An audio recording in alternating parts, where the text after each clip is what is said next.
Shalom. Hey. So we're here with Jason, and whereas 30 minutes ago, 30 people were listening to me rant about nothing important whatsoever, now there's one person watching while we discuss the most important thing ever. That's so funny. Hey, I tried to get him to come Well, over here. I saw you posted yeah, my I comment. noticed. Yeah, I noticed. Say a prayer for us, Jason. All right.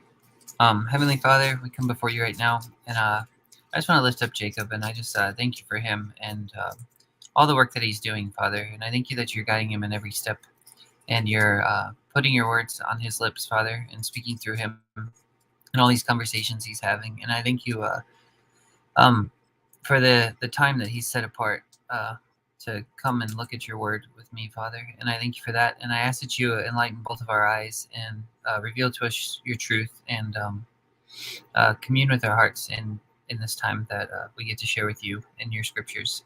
Um, in your name I pray. Amen. Amen.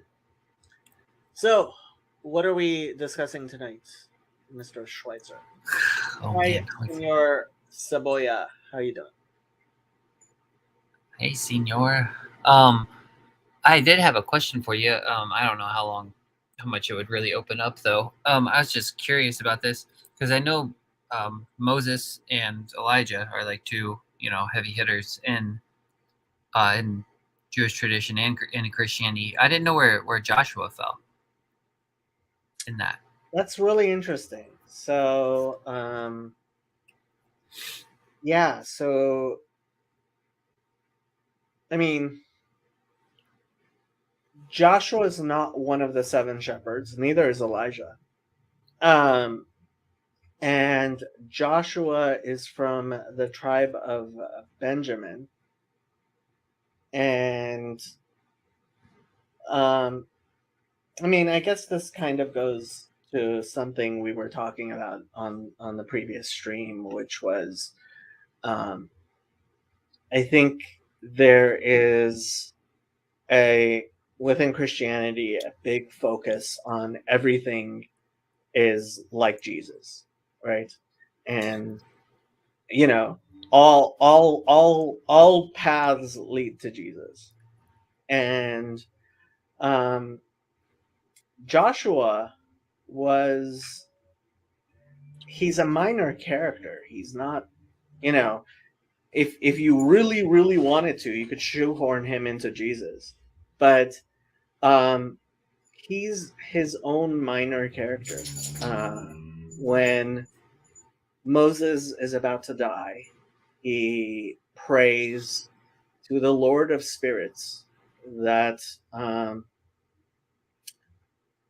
that the Jewish people should not be like a flock without a shepherd, right?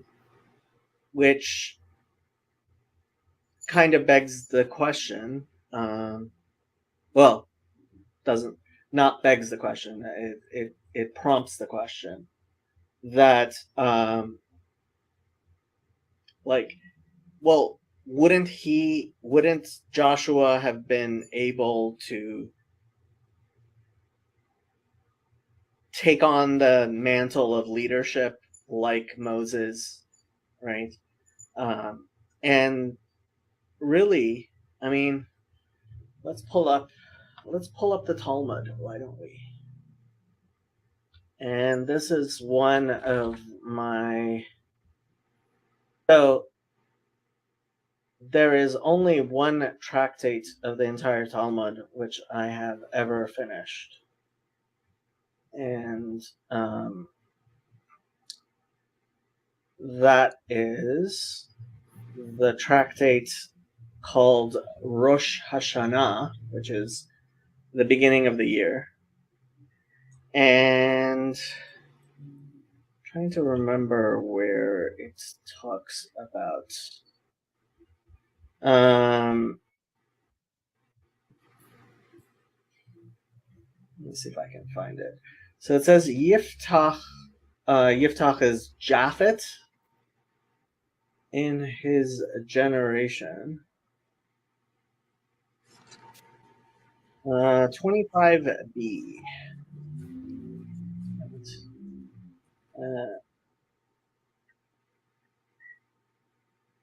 Okay. 25a 15. See. Yes. The Mishnah taught that Rabbi Yoshua next came to Rabbi Dosa ben Horkinas, who proved to him that the court of Rabban Gamliel has the same legal status as the court of Moses. The sages taught in a Braita. A Braita is a Mishnaic statement that wasn't included in the Mishnah. Why were the names of these 70 elders who sat together with Moses on his court not specified? The reason is so that a person not say, is so and so the judge in my time, like Moses and Aaron, is so and so like Nadav and Abihu, is so and so like Eldad and Medad. Therefore, the names of the other elders were not specified, so that there is no way of knowing the qualifications of the elders in the time of Moses to compare them to later judges. And similarly, it says, and Samuel said to the people, it is the Lord who made Moses and Aaron, for Samuel 12:6. And it says further, and the Lord sent Yeruval and Bedan and Yiftach and Shmuel, Samuel, for Samuel 12:11. The Gemara explains, that's the Talmud, Yeruval, this is Gidon. And why is he called Yeruval? The reason is that he waged a quarrel against Baal. Okay. Bedan, this is Samson. And why is he called Bedan? As he came from the tribe of Dan. Yiftach, in accordance with its regular meaning, the name is just Yiftach, right? And it says in another verse, Moses and Aaron among his priests, and Samuel among those who call his name. They called upon the Lord, and he answered them. Psalms 99:6. This verse equates Samuel to Moses and Aaron. In this manner, the verse weighed three light ones of the world. It considered the three less distinguished figures of Gidon, Samson, and Yiftach as equal to three significant ones of the world, Moses and Aaron and Samuel, three of the greatest leaders of the people. This comes to teach you that Yeruval in his generation is worthy of being treated like Moses in his generation. Bedan in his generation is like Aaron in his generation. And Yiftach in his generation is like Samuel in his generation. This serves to teach you that even the lightest of the light, that is, the least distinguished individual, once he has been appointed as a leader over the community, he must be treated like the greatest of the great, and all are required to heed him and obey his ruling. And it further says, and you shall come to the priests, the Levites, and the judge who shall be in those days, Deuteronomy 17:9. But can it enter your mind that a person can go to a judge that is not alive in his days? What then is the meaning of the phrase in those days? It teaches that you need to go only to the judge in one's days, i.e., he is authorized to judge and decide matters. And it also says, do not say, how was it that the former days were better than these? For it is not out of wisdom that you inquire concerning this, Ecclesiastes 7:10. Instead, one must accept the rulings of the leaders of his generation. So, all of that to say that, it's really, really nice for people to say, the rabbis today, or I guess Pope today, Laudel, or whatever, right, is not like these great people. But the fact is, we live with the people we live it with, right? And when Moses died, they had Joshua. And was Joshua Moses? No, Joshua was not Moses. But Joshua was Joshua, right? Uh-huh. And similarly, throughout history, we've had lesser people and greater people. And you see that, when you read Chronicles and Kings and Samuel, right? Yeah. And there's another saying that the rabbis have, which is God saw that there were few righteous people in the world, and he spread them out among the generations, right? Hmm. Because it's kind of like a puzzle, right? Yeah. We're all the pieces that we are. And God, from the very beginning, knew where we would end up. And he knew what kind of people we are. And he arranged us in the best arrangement possible, right? So we know where we're going to end up. And honestly, it's like a chain, right? And some links in the chain are stronger and some are weaker and some are, right? But God knows where the chain needs to go, right? Senor Cebolla says, history is filled with the sound of silken slippers going downstairs and wooden shoes coming up. Interesting. Yeah. What does Never it heard mean? that before. Not sure I understand what that I means. know. I'm trying to think about that. You're welcome to join us in the chat, Senor Cebolla. But Yeah, hop in here. Yeah, it was just a. It was. I was curious to because it seems like he's just a character that's often. I don't know that overlooked is the right word, but because I was reading Exodus recently, and um, it says that he stays in the temple when he stays in the tabernacle when Moses like goes out and in. He stays there the whole time, and then he's the one that Moses lays hands on. Moses has a rod, and then Joshua has like a spear. So I'm not sure what's going on there. He has that whole vision with the commander of the Lord's army where he has to take off his feet because he's standing on holy ground. There's just a lot that happens with that guy where I'm just like, it seems like he was one of the two spies who didn't speak ill of yeah. right. Uh-huh. And it says like he According, fulfills all the words of Moses or something like that. So it's just like there's a lot that happens with Joshua that I just felt like you usually don't hear about him as one of like the main players or something in the Bible, and I'm like, why is this? yeah, the whatchamacallit says, I forget where exactly but rabbinic tradition is that he actually married Rahab. Oh, Yeah, whoa, that's interesting. yeah. Huh. I mean, yeah, if you're going to concentrate on only one or two figures, um, this really goes back to what I keep on saying. Like Jonathan Pajot talks about the best story. There's no best story, right? You can't reduce your Bible. There's a reason why there are bigger figures and smaller figures in your Bible, and why the Bible is what it is, right?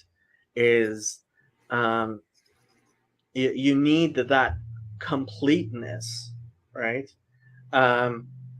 So somebody can say my favorite color is whatever their favorite color is, right? Let's say blue, right? Mm-hmm. And you could paint a whole painting in blue, but really a very beautiful painting, I mean, I guess you could just do it in one color, but when you use multiple colors and shadings and gradients, right, you end up with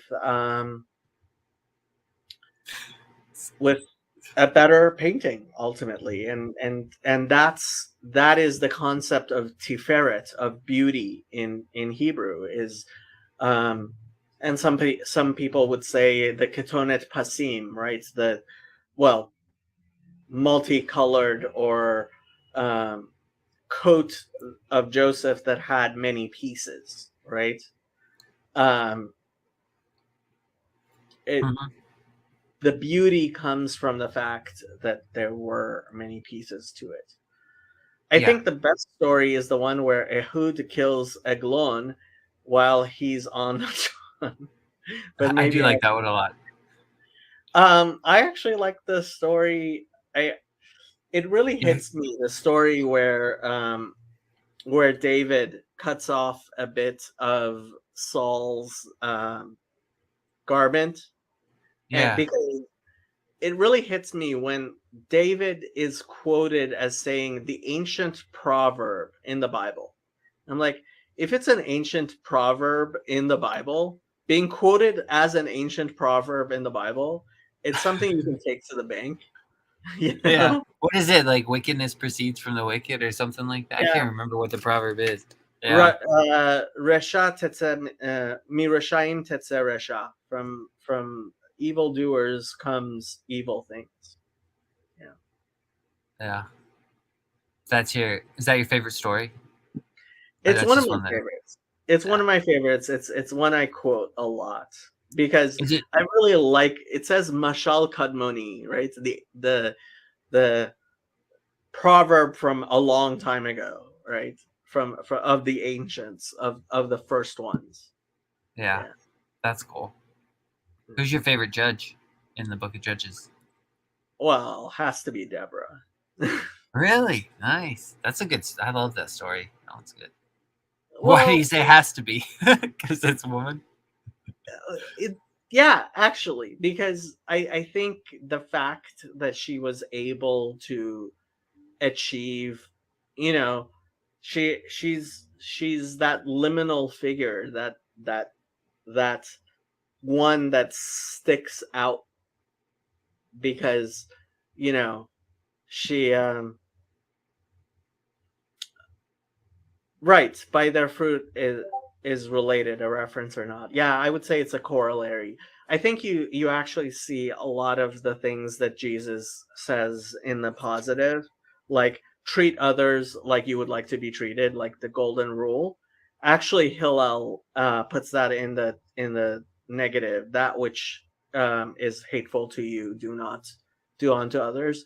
I think you find Jesus says a lot of things that are found in like the Hebrew corpus, but he kind of flips them a little bit. Yeah. Well, she did give us a, uh, or he. I can't. Senior. Yeah, I guess it's a he. The description above the Oh, the volcano. aristocrats are falling down the stairs. I guess. So let's see. So it makes more sense Yeah. now. But I don't know how that was related. Oh, because you're talking about the great ones and the lesser ones Yeah. in Yeah. different times in That's what history. he means by silken slippers going down. Yeah. Um, so one of the Huh. questions that are asked is, okay, so the names of um, Moses' two sons are given, but why didn't he have great sons who were great leaders?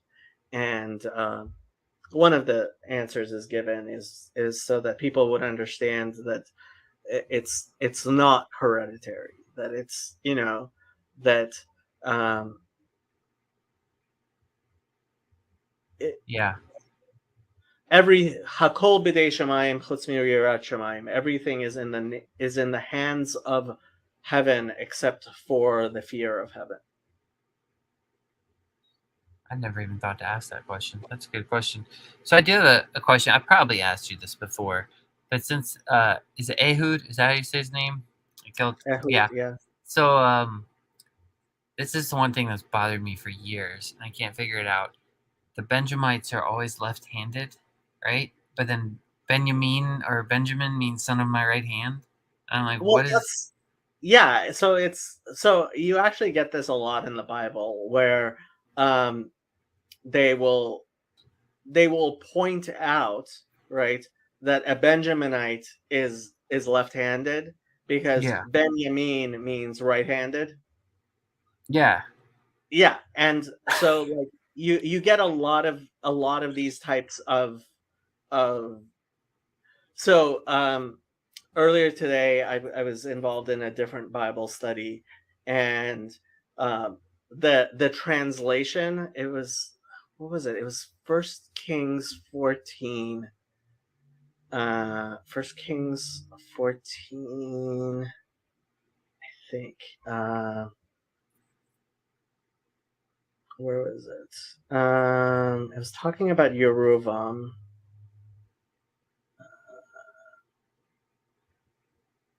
Yeah.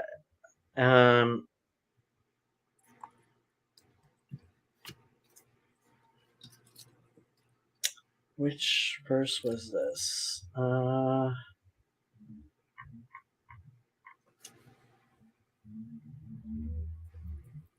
What is it? I'll guess it. What's the verse? I'll guess.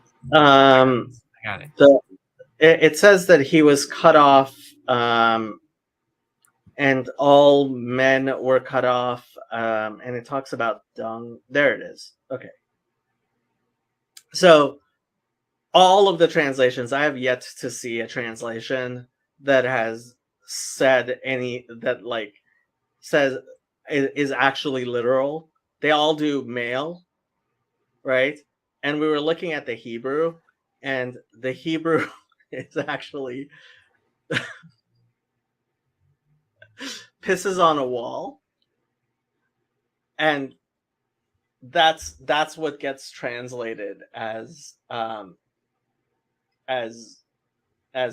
male, right? Because Really? like, yeah, it's like how else are you gonna translate that, you know? I think I know what you're talking about. Is it? I thought the King James version said something about peeing against the wall, right? What verse is this? This sounds familiar. It's First Kings 14:10. Here. So NIV has every last male. New Living Translation, male descendant. English Standard, every male. Oh yeah, you're probably right. King James. Oh yeah, him that pisseth against the wall. Yeah, you're right. King James. Mine doesn't have that though. Mine says male as well, but I thought I'd heard that somewhere before. The New King James has it every male. Yeah. Yeah, so the original King James was literal, but like everybody else, you know. And because there's a lot of things that like if you translate them, like there are puns and funny things in the Bible. Like there's tons of them. Yeah.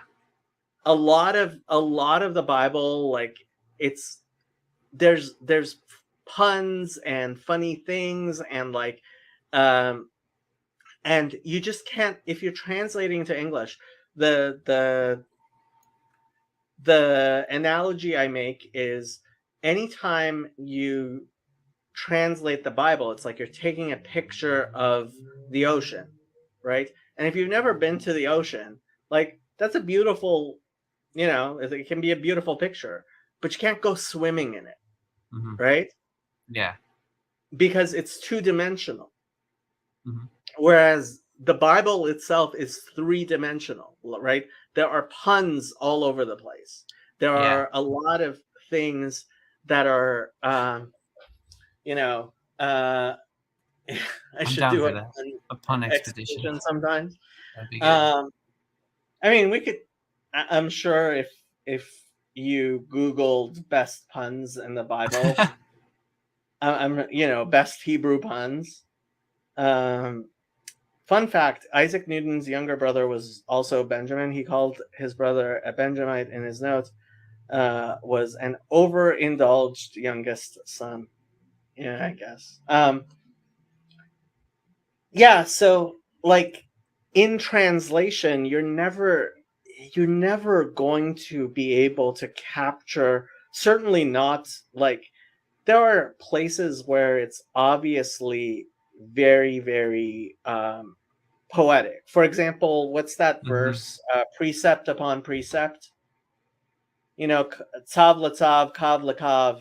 Oh, Isaiah 28. Yeah. Isaiah 28. Gosh, I don't know. 14. I'll guess. I don't know. It's Isaiah 28 something. Well, you're going to be a lot closer than I am. 28. 13. Oh man. So, okay, listen to it in Hebrew.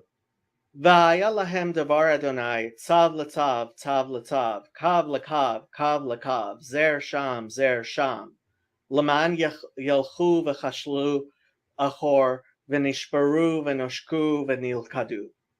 Right? Like, that's... Right? Yeah. It has a rhythm and a rhyme to it, right? Tav l'tav, kav l'kav, zer sham, right? And you can translate that however you like, but there's no way line upon line, here a little and there a little, that you're going to capture both a meaning and, okay, tzav l'tav, kav l'kav, like, how do you capture that? Yeah, that's fair. This was something that came up. Me and Mitch were talking about it, I think yesterday. He brought it up, and we were wondering: do you think something's always lost in translation, or do you think something could? Do you not think something could maybe be gained sometime? Look, you're so it says about the Ten Commandments that they were written. It was the writing of God with the finger of God, right?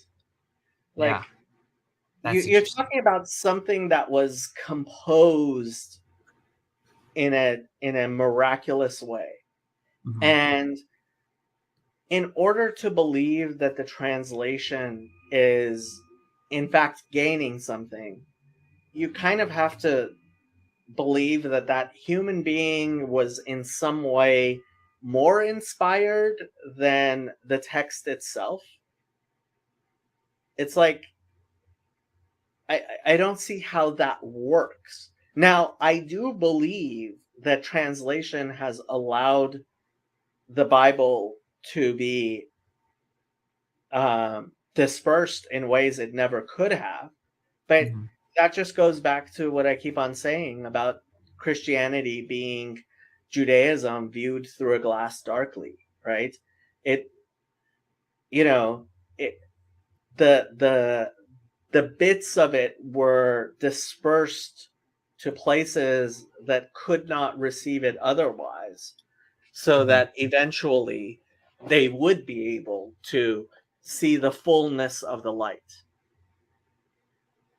Yeah, that's really interesting.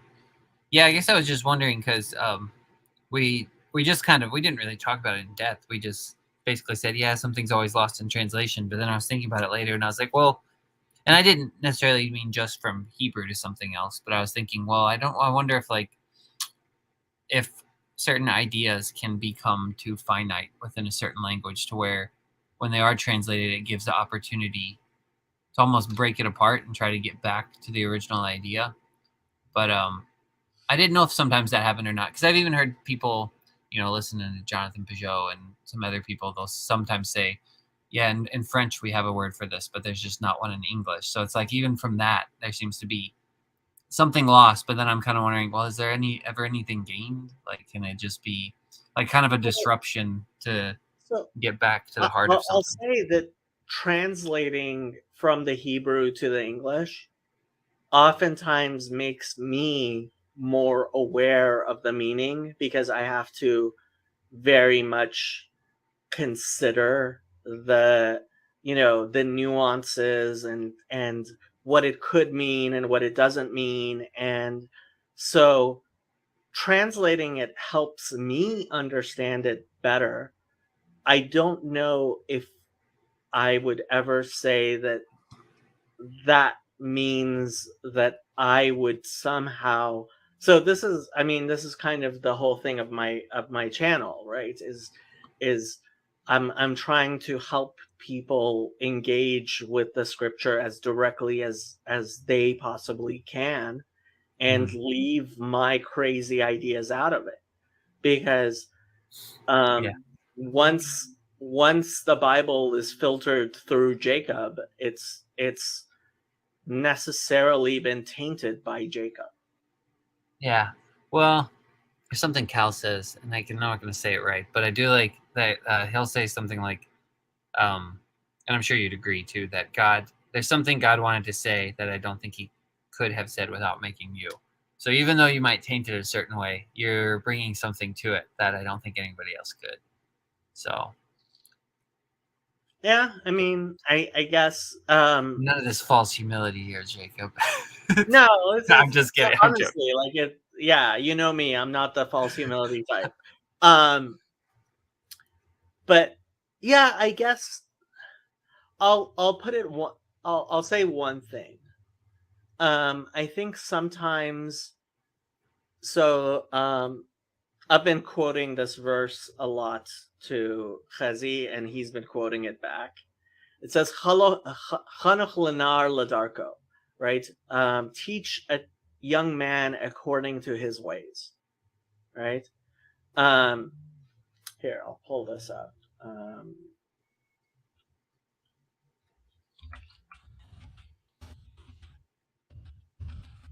So this is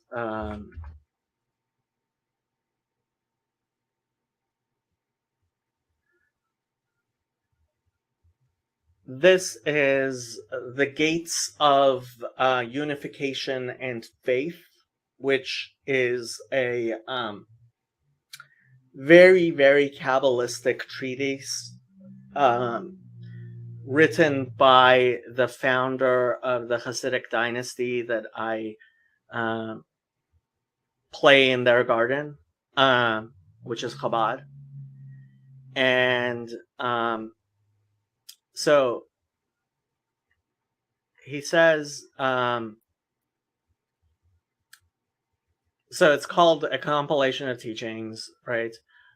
Whose introduction there hereunder is entitled Chinuch Katan, the education of the child, compiled from sacred works and from teachers of heavenly saintliness whose souls are in Eden, based on the first paragraph of the recitation of the Shema, which is Deuteronomy 6:4, and the whole paragraph, I guess, and the verse Chanoch lanar al pi darko gam ki yazkin lo yisar mimenu. Educate the child according to his ways, even as he grows old, he will not depart from it. Proverbs 22:6. Since the verse writes according to his way, this implies that it is not the path of perfect truth, but merely a path to be followed by the child. Hence, of what merit is it that even as he grows old, he will not depart from it, right? And the whole treatise, I mean, this is many chapters, and it's very, very deep stuff. It's 12 chapters, and honestly, it's very, very deep stuff. Explains how you can, in teaching to a child in his ways, bring a light to him that could not reach him in any other way. And that seed will grow in him in its fullness as he gets older, right? Mm-hmm. And so there is an idea that maybe when I translate from the Hebrew to you, right? And you don't know Hebrew, and I'm trying to relate it to you, that seed implants in you in a way that if you were to read it in the Hebrew yourself, you might never, it would never resonate with you and would never fill who Jason is the way that the pure light, right? So you can kind of think of it like if you have a shade, right, on a lamp, right, Mhm. and it's pure white light, but or even like a prism, right? Mhm. The light goes through the prism and it spreads out and shows all the colors in ways that the pure white light itself could never do. Yeah. Yeah. I gotta say that you pointing that out in Ecclesiastes has basically been doing that for me. The everything is able. I'm just like, man, that just keeps coming Oh, back, keeps growing. Yeah, that's like a seed right now. That's just it keeps uh yeah, it's been really, I don't know, helping me see things differently. Yeah, and it's been helpful, I think, to even understand that book even more on a deeper level. The fact that that's the name of Abel, everything is Abel, Hebel, or however you say it. I don't know, Hevel, yeah. Hebel. Yeah, that's good stuff. Um, there was something else too, because you mentioned his ways. There was, and it just for some reason this popped back up in my mind. It was kind of the verse you mentioned earlier, but it was after the verse because you mentioned Psalm 99 verse 6, but then Mhm. at verse 8, um, you were to them. In my version says God who forgives, and I wasn't sure what that actually was because I have a feeling that was probably Psalm translated Psalm by 99, you said? Psalm 99 verse 8. Verse 8. Okay, and if I forget to actually show the thing, please remind Oh me. yeah, okay. Yeah. Um, where were we? Okay. Thou didst answer them, O Lord our God, a forgiving God wast thou to them. Thou didst take vengeance for their misdeeds. Hashem Elokeinu ata anitam el noseh hayita lahem v'nokem al alilotam. Interesting.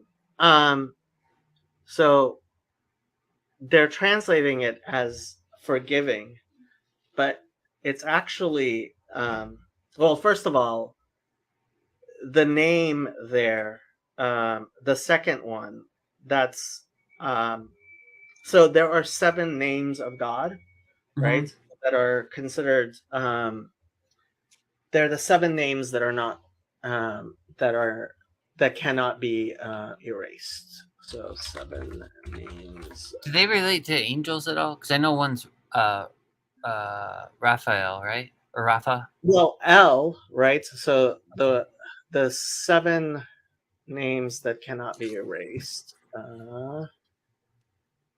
are Okay. the Tetragrammaton, Okay. Shem Adonut, which is means Lord, the word El, Okay. meaning which it gets translated as God, Elohim, which also gets translated as God, um, Shaddai, which um, most people will say that the God who is enough, right?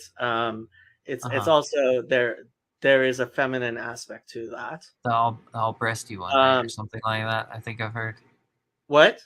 It's like the all breasty one or something. I think I've heard someone say Well, one yeah. time. So Shaddayim are in fact breasts. Yeah.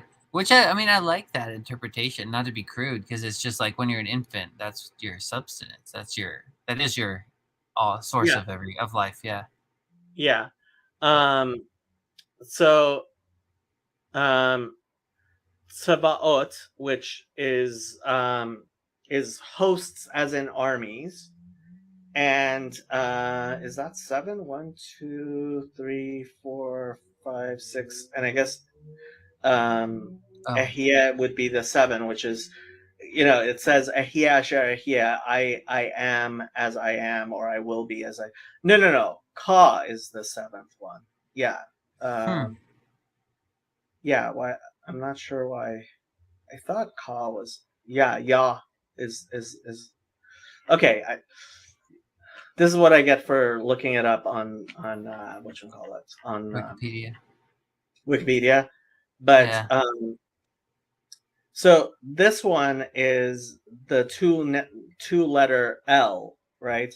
Which means strong, mighty, right? Okay. And this one definitely, like, nobody will say that this isn't at times referring to human beings, right? And so El Nose um, literally means God who picks up.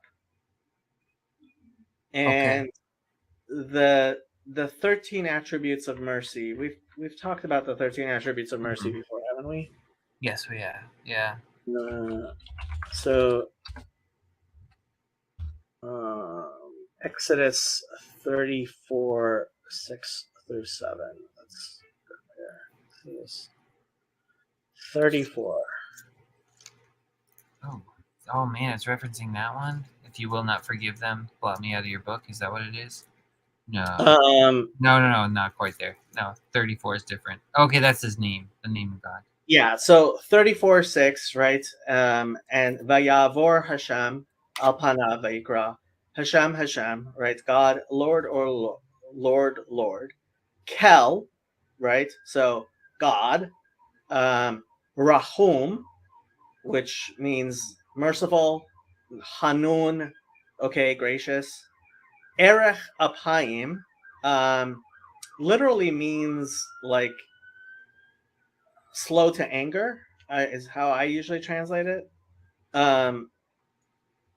Okay. Or kind of like long of nostril, actually. I guess you could Yeah, say. I think mine says long suffering or something like that. Yeah, that's what it says here too. Yeah. Are you guys Long seeing of it? nostril. There's a question here too, but I didn't know if you wanted to answer that real quick. Sorry. We can More take in. the question if you want. Oh, Yeah, I all eating. Yeah, I guess you could say. go ahead. Well, I mean, whatever you want to do. Oh no, I mean, was just we can get back to this too. I just don't want to ignore it or something because he wrote like twice that it was a question or something. So, right. but yeah. So the Rav Chesed, great of loving kindness, right? Mhm. Chesed, the Emet, and true. Notzer Chesed, keeping throth. Okay, so who? I mean, I Notzer, yeah, keeps Chesed, right? So we had Rav Chesed and Notzer Chesed, La Alafim, 2000s. Nose Avon, and that's what I think it's referring to, is who carries sin, who picks up sins. Okay. Yeah, that's fascinating. Yeah, Hmm. and so it says you were a God who picks up, and that's why they translate it forgiving the same here as there. But literally, it's just saying the God who picks up. Yes, of Yeah. course, anyone can jump in, Sherry. Oh, nice. Sherry's here. Yeah, Uh, that's interesting. I was wondering. Yeah, because when Jesus is talking to, like, he mentions that, and I don't know if it's because, like, by the time you get to the New Testament, it's not really in Hebrew anymore, I don't think, and so I wondered if it's kind of the same though when he's referencing forgiveness, because he'll say that it's like a power given unto men. When he's talking about the paralytic that he tells to get up and stuff like that. I don't know. I'm just obsessed with that topic, forgiveness. But when I see that, I'm just like, yes, I've noticed. well, because it seems that I just can't get past it. It seems like the most powerful thing to me that exists because it's always creating new, making new. Hey, Sherry. Well, it's one of the things, but so this is one of the things we say is God's attributes, right? They help us see a whole picture. And anytime if you take one aside from his other attributes, it's almost like you're causing a division within God. You're splitting God apart, right? Yeah. Chas v'shalom. And so this, so I mean, I kind of, every time Jess focuses on Job, I kind of want to tell him, don't just focus on Job. Don't, you have to see the entirety of the Bible, and you have to try to see the entirety of God. And there's something, and it goes back to, so I have a paper I have to write for one of my classes on addiction, and a video that Viveki made that I've been quoting to all my addiction studies professors over and over again is he talks about how love is the opposite of addiction, because addiction is reciprocal narrowing, right? You focus on one thing more and more, and your agency becomes less and less, right? And that one thing just makes you, that feedback loop of making you smaller and smaller, to the point where, Paul talks about that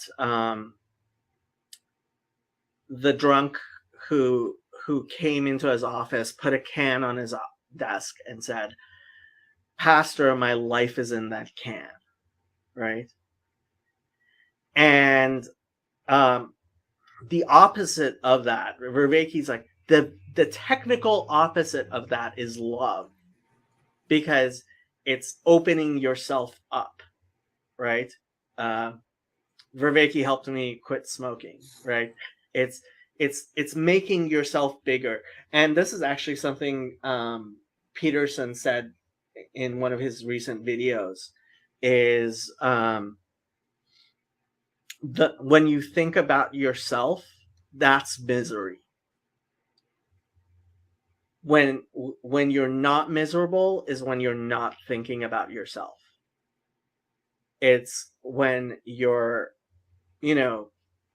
looking out into the world, right? And so this idea of opening up as opposed to closing down, broadening, and actually, so the word Egypt, right, in Hebrew, not that this is where the name Egypt comes from, but Mitzrayim, the word Hebrew can mean a place of narrowness. And that's why, the promised land, it says, is a place of Eretz Rachava, is a broad land, right? Mhm. Yeah. And there's that verse, Min hametzar karati ya, right? Ve'anani b'marchavya. I called out to God from the straits, and he answered me in the broadness, right? So that opening up, that Mhm. love, that moving outside of yourself, right? Yeah. I think also you get people who focus very narrowly on verses or even chapters or even books of the Bible, right? And part of having a liturgical calendar, right? Why do we read the entire Torah every year, right? Is to broaden ourselves, right? Not have that reciprocal narrowing, to have that reciprocal broadening, right? And I think that's also part of, like, I keep on saying this, but the Bible has the Book of Lamentations in it, right? It has those invective psalms, right? Those, that anger and the hurt, and as well as the happiness and the joy and the hallel and the thankfulness, right? It has to have everything, right? Because you have to broaden yourself so much that ultimately you lose, in a sense, your finite nature. And that's real union with God, right? Because he is infinite.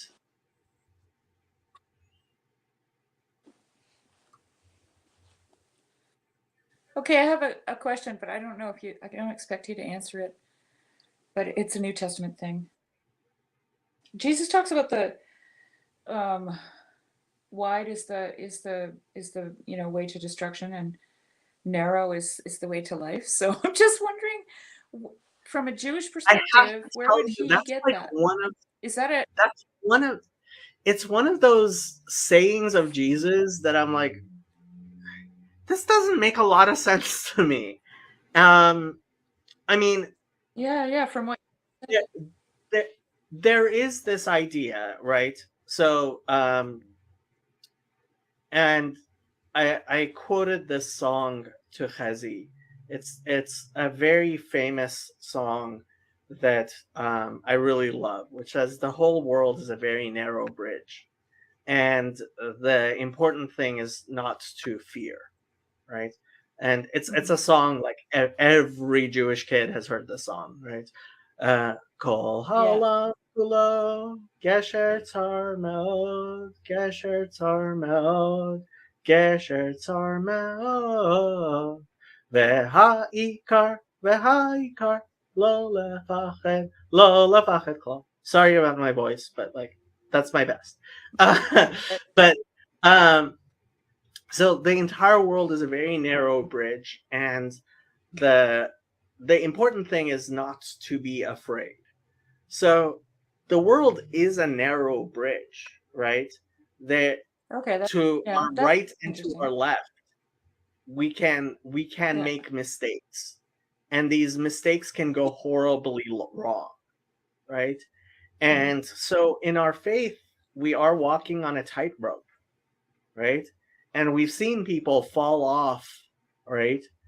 And having faith does require walking that, between all those tensions in the world, right? Yeah. And so, I mean, I So understand that. yeah, so Jesus is probably tackling something completely different.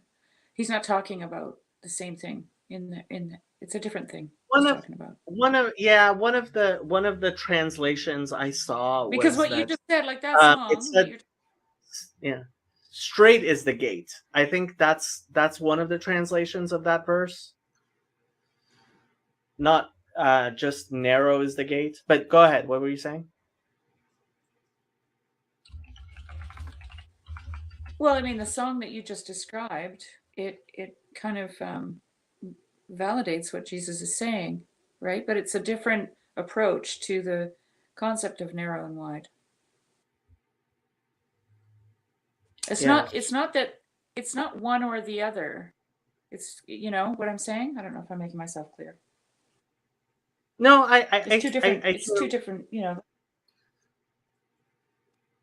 So Well, to me, it seems like if it's kind of one of those things where it almost feels like a paradox to me, because I'm like, if it's love, if that's the way of life, that's sometimes the hardest, narrowest thing. You can narrow it down to just that, but then at the same time, if you actually choose that, it opens up the world to you, like Jacob's talking about. Like it opens up yeah. the circle or something. So it seems like this weird paradox, kind of like when he says when he's talking about his yoke and he says it's easy and light, and you're like, isn't that the cross? Like it's like, okay, like it's it's like love is like the heaviest thing to carry, but then the hardest thing to carry. Like I mean, the lightest thing at the same time. It's just really strange. I don't know, and I kind of wonder if the same thing's going on there with the narrow gate. Is it's like there's really the way of life is just something like love. Love your neighbor as yourself, kind of the golden rule. And so it's like this simple, narrow thing, but it's the entire universe is like within that one thing or something. I don't know. So, Jacob, I don't know much about Hebrew or Greek grammar, but I keep seeing nominative, feminine, singular, feminine, feminine for this gate. And I actually have a theory that it's a birth metaphor. The narrow gate is Yeah. is the cervix. Yeah. The funny thing is the word for mercy in Hebrew, rechem, is the same word for womb. Oh. Well, I like that. Yeah. So Okay, I'm gonna Nechama do- says, life is a tightrope. Heaven and hell both live on earth.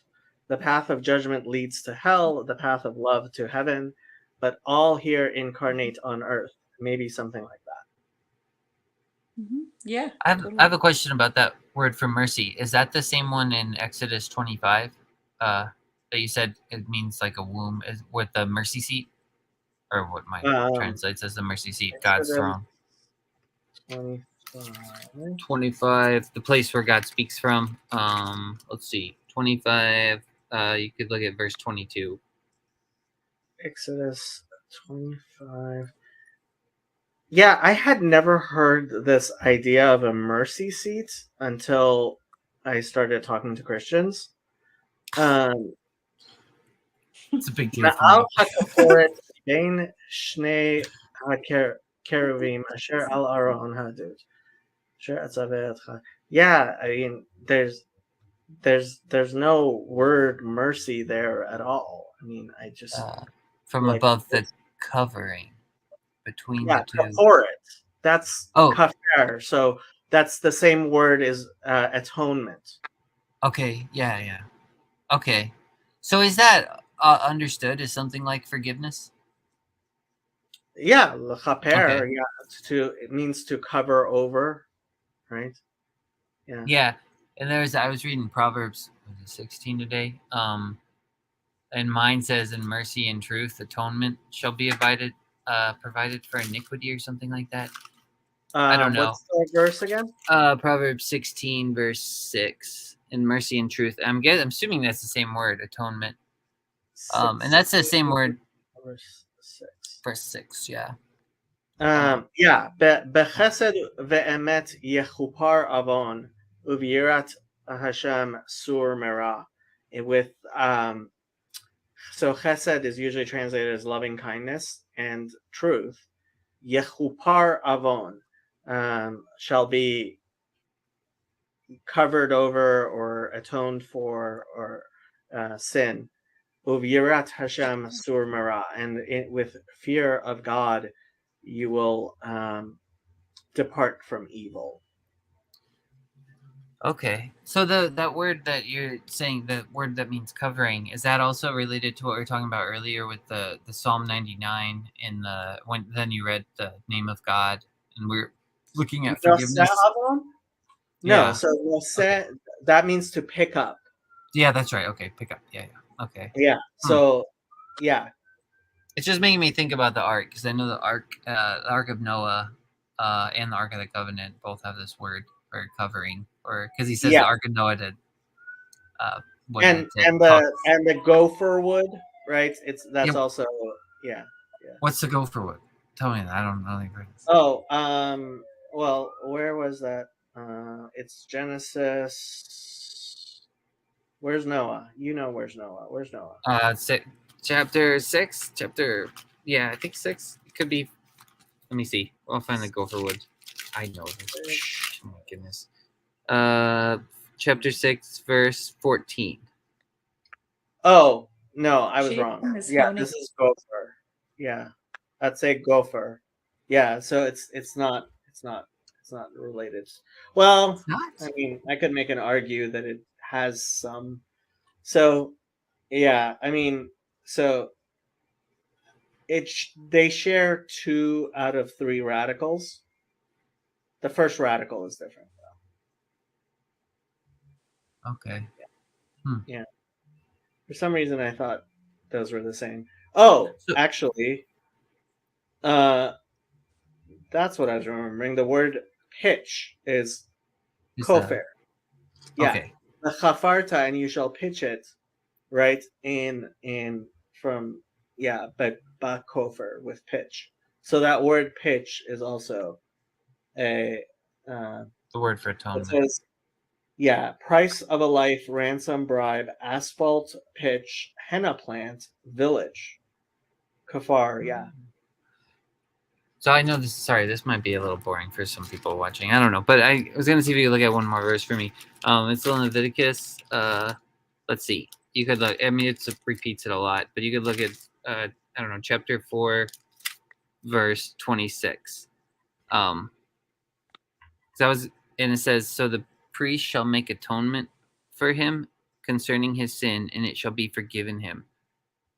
Is there a difference between those atonement and forgiven?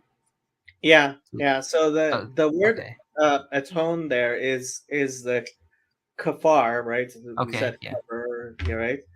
And nislach, so soleach is to forgive. So like if you want to apologize to somebody in modern Hebrew, you say slicha, which means forgive. Yeah. So Okay. yeah, So is there's sorry, is he like? Because I know it's kind of this weird refrain in Leviticus. Is it like? It seems to me like he's trying to make a connection between the two, like they're closely related. The act of atoning or something is the same as that well, forgiving. yeah. I mean, yeah.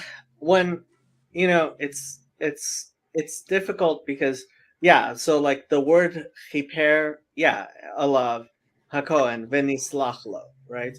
Shall atone for him, and then it shall be forgiven him, right? I'm just trying to see where Jesus got his his theology from. That's what I'm trying to do.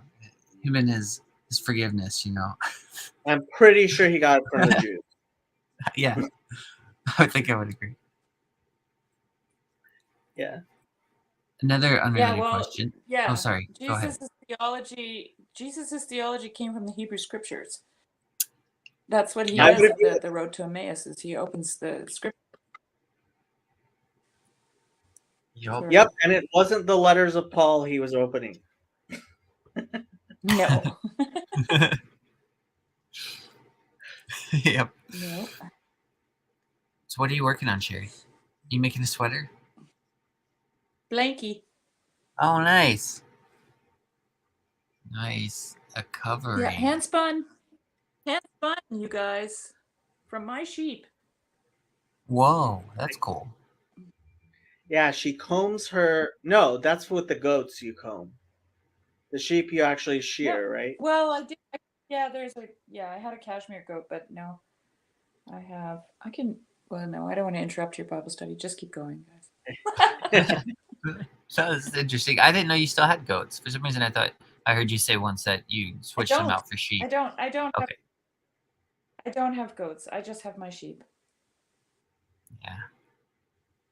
I remember you saying they were much better behaved. Yeah, and I don't have to milk them. Nice.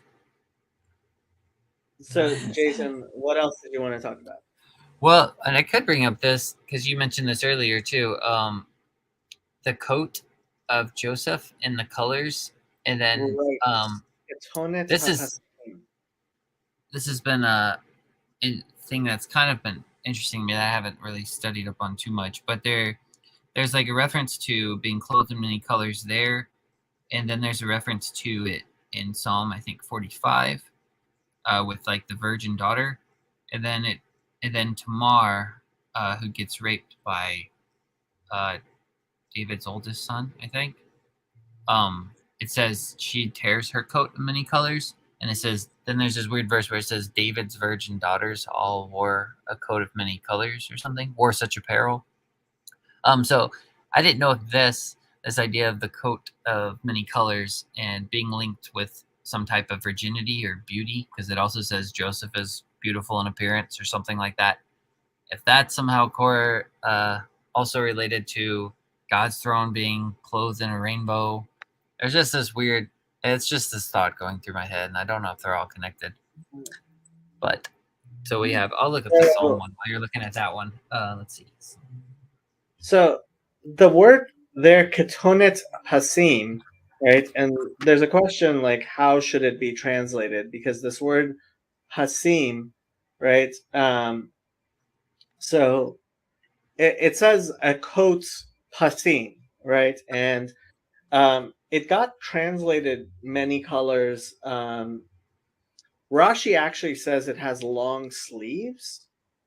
And like Oh, so like this says here, pas, flat of the hand or foot, palm, sole, of the tunic reaching to palms or soles, right? Or I've also seen places that say it's like patches.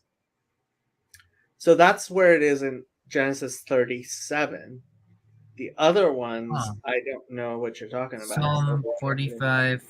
Psalm 45, verse 14. I think 45, verse 14 says, Kol kebuda bat melech pnima mimishpotzot zahav levusha. I have no clue how that Yeah. would be many colored. You know, I'm looking at the King James, and it's like it's different than mine. New King James says, "She shall be brought to the king in robes of many colors. The virgins, her companions, who follow her, shall be brought to you." it says And then, embroidered. is it that Lirkamot because tuval. King James says in raiment of needlework, and maybe that's where mine's translating many colors. I don't really know. Rekamot tuval. Rikma is embroidered. Maybe that's Tuval is Tuval. it Yeah, says embroidered. Rekamot. The verse Variegated stuff embroidered. Rikma. mixed colors. Yeah. Yeah. Is that related to Joseph somehow? No. Not that I am aware of. No. Huh. Okay. Oh, that's interesting. I don't know. I Yeah, can don't know what to do with that. give you a Word. little bit. Yeah, let's hear it. Can you guys? I think I have a delay. I think I have a delay here, but I can give you a little bit of maybe it's some insight into textiles in ancient times because colors were very expensive. Dyes were very expensive and very difficult to acquire. And so most people who wore color were very wealthy and had some kind of status, so kings and, all that kind of thing, right? And most people just wore a lot of browns, a lot of washed out yellows because those were the cheap dyes and they were easily accessible and they could, onion skin will give you like a tan color, stuff like that, right? So I almost think that this is more about wealth. Like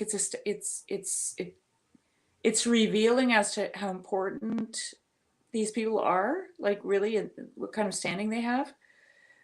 It's not necessarily about the color. Like Hmm. color was just so associated in ancient times with people that had a lot of money. I Great. mean, red, or was it red or indigo? I can't remember. I think it's indigo. You can find out. Just Google cochin beetle. One of the colors, red or indigo, was I think that's indigo. made. Indigo. I think Yeah. it's Okay. indigo. Yeah, it was made from a beetle. So, and like you gotta have the money to pay, or the slaves to go out and find the beetles to, you know what I mean? Like the whole thing just trickles down to you have a lot of money when you have color, right? Yeah. So. Okay. Yeah, so just kind of royalty. Yeah, I guess in my mind I was just thinking, well, when I just picture it in my head, if I'm picturing a bunch of colors, it just makes me think of the rainbow. And then I'm thinking of, God's, the glory of God in Ezekiel when he's clothed. It looks like a rainbow to him or something like that. So I didn't know if there was some weird connection there. But I did the other one was... It is. I mean, it just makes common sense to me that it would be related because color being a royal thing, God, of course, would be adorned in color, right? Like, because he would be the most important thing. And yeah. Yeah. Yeah, I think we live in a much more colorful world than people did, certainly Oh hundreds yeah, and thousands of years ago. yeah. Both of us are wearing gray. Look at us. We're Well, just Like, this I is don't one poor of the boys things, over here. like I always thought that it was 100% a social thing that women wore bright colors and men didn't. And then I found out that, oh no, women see color completely differently than men do. Like it's not even close. Like the how a woman sees color is like not even close to how men see color generally. Like it is so different that it's just biologically like night and day. You mean like the actual function of the eye, like the actual Yeah, physical way they see color? yeah. So I'm probably getting this wrong, but there are like four different types of um color sensing rods in our eyes, and um the X chromosome has like two genes for it, whereas the Y chromosome only has one. Oh, So, interesting. um, yeah, men can have a maximum of three different types of rods, whereas women can have four different types of rods. So, some women can see more colors than it is physically possible for any man to ever see. And Wow. just in general, because there's four genes, women have four genes, they usually have at least two rods, you oftentimes three, whereas men, Yeah. because we only have three genes, oftentimes have two, and a lot of men only have one type of rod. And that's why so many more men are colorblind than women are. Right. Yeah, color blindness is in, like, my dad is colorblind, my son is colorblind. Yeah. Men tend to be far more likely to be colorblind than women. And so it's Yeah. like, yeah, women see far more colors. And we used to always make jokes about like women saying, that's not beige, that's off-white, right? But Yeah. Yeah. like when you see colors so much better than men do, like of course you see color a lot better This than is men do. save this is gonna save my marriage because my husband and I are constantly arguing about colors. Yeah.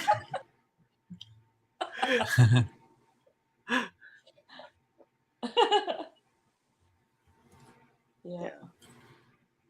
That's interesting. I never knew that before. Senor Saboya says, humans are weird versus most other animals. Most male birds are more colorful than their females. But I think that's because the women, like, they select the men, and, like, our colors are not inherent to us. They're what we select for ourselves to wear. Well, I think actually Christianity put the kibosh on color. To be honest with you, like if you look at more primitive cultures, the men are always like far more colorfully adorned. They wear the headdresses, they have the tattoos, they actually follow that pattern that you find in nature. Hmm. And women are, plainer. Hmm. Yeah. Hmm. Yeah. So Interesting. it's just Western civilization, and who gave us that? Yeah, India's got a very colorful culture. I'm sure you know that, Sherry. You've been over there. Oh yes. There's this Yeah, holiday. that's right. I think it's in the spring, but I guess it's called Holi or Holly or something, and they just go out in the street and throw like Yeah, fruit. Yeah, that looks so much fun. it's the festival of colors. Yeah. Yeah, Yeah. I wish we did that here. It looks like a blast. Oh, you just got back from a trip. Where were you? What were you doing? Oh, we were out. So I went with my mom and my youngest sister Natalie, and we went out to the redwoods to see the redwoods. So we went flew into Nice. San Francisco, then drove up to Mendocino or something. Dude, and it reminded me when you were talking about were the in Bible San and reading it in Francisco and you Hebrew, didn't how tell you do me, the ocean. I would have. I told you. I thought I was good. I would have totally driven. It was so far. It's only 6 I looked hours. at how far. That's far. You would have driven all that way? Sure. Oh, really? Dang. Man, well, sorry Well, I about would that. consider it. It is open enrollment. But I've done day trips to San Francisco before. Oh wow, that's a long way to go, man. Yeah. Well, okay, so my roommates in college, his family lived near San Francisco, so I drove him home a couple of times. Oh, Just, okay. but it's like 6 hours. We were talking, and Yeah. then I drive home alone. So. It was a cool city. We spent, I think, one day there. Well, almost 2 full days there, and it was cool seeing that. But the redwoods, when you were talking about like reading the Bible in Hebrew, is like jumping into the ocean rather than looking at a picture at it. That's kind of how the redwoods feel. Like we were there, and the city we're in, Mendocino, it was just like this little, kind of felt like a small fisherman town, and then you have these massive trees with the fog, and then I think the last night we stayed there, it was the full moon. And me and my sister like heard some sort of howling all night long. And I was like, I was like, is it a werewolf? Like we couldn't figure out what it was. But it was awesome. It was just like a whole mood, like where you just Nice. the whole experience. Yeah. Yeah, That sounds- driving up the Avenue of the Giants. It did may be the most beautiful thing I have ever seen in my life. Yeah, we did Wow. that. That was great. Yeah. Mm-hmm. Yeah, it's incredible. It's amazing. And then we went to Glass Beach, which is I think nearby that Fort Bragg, I think is where it was. I don't know.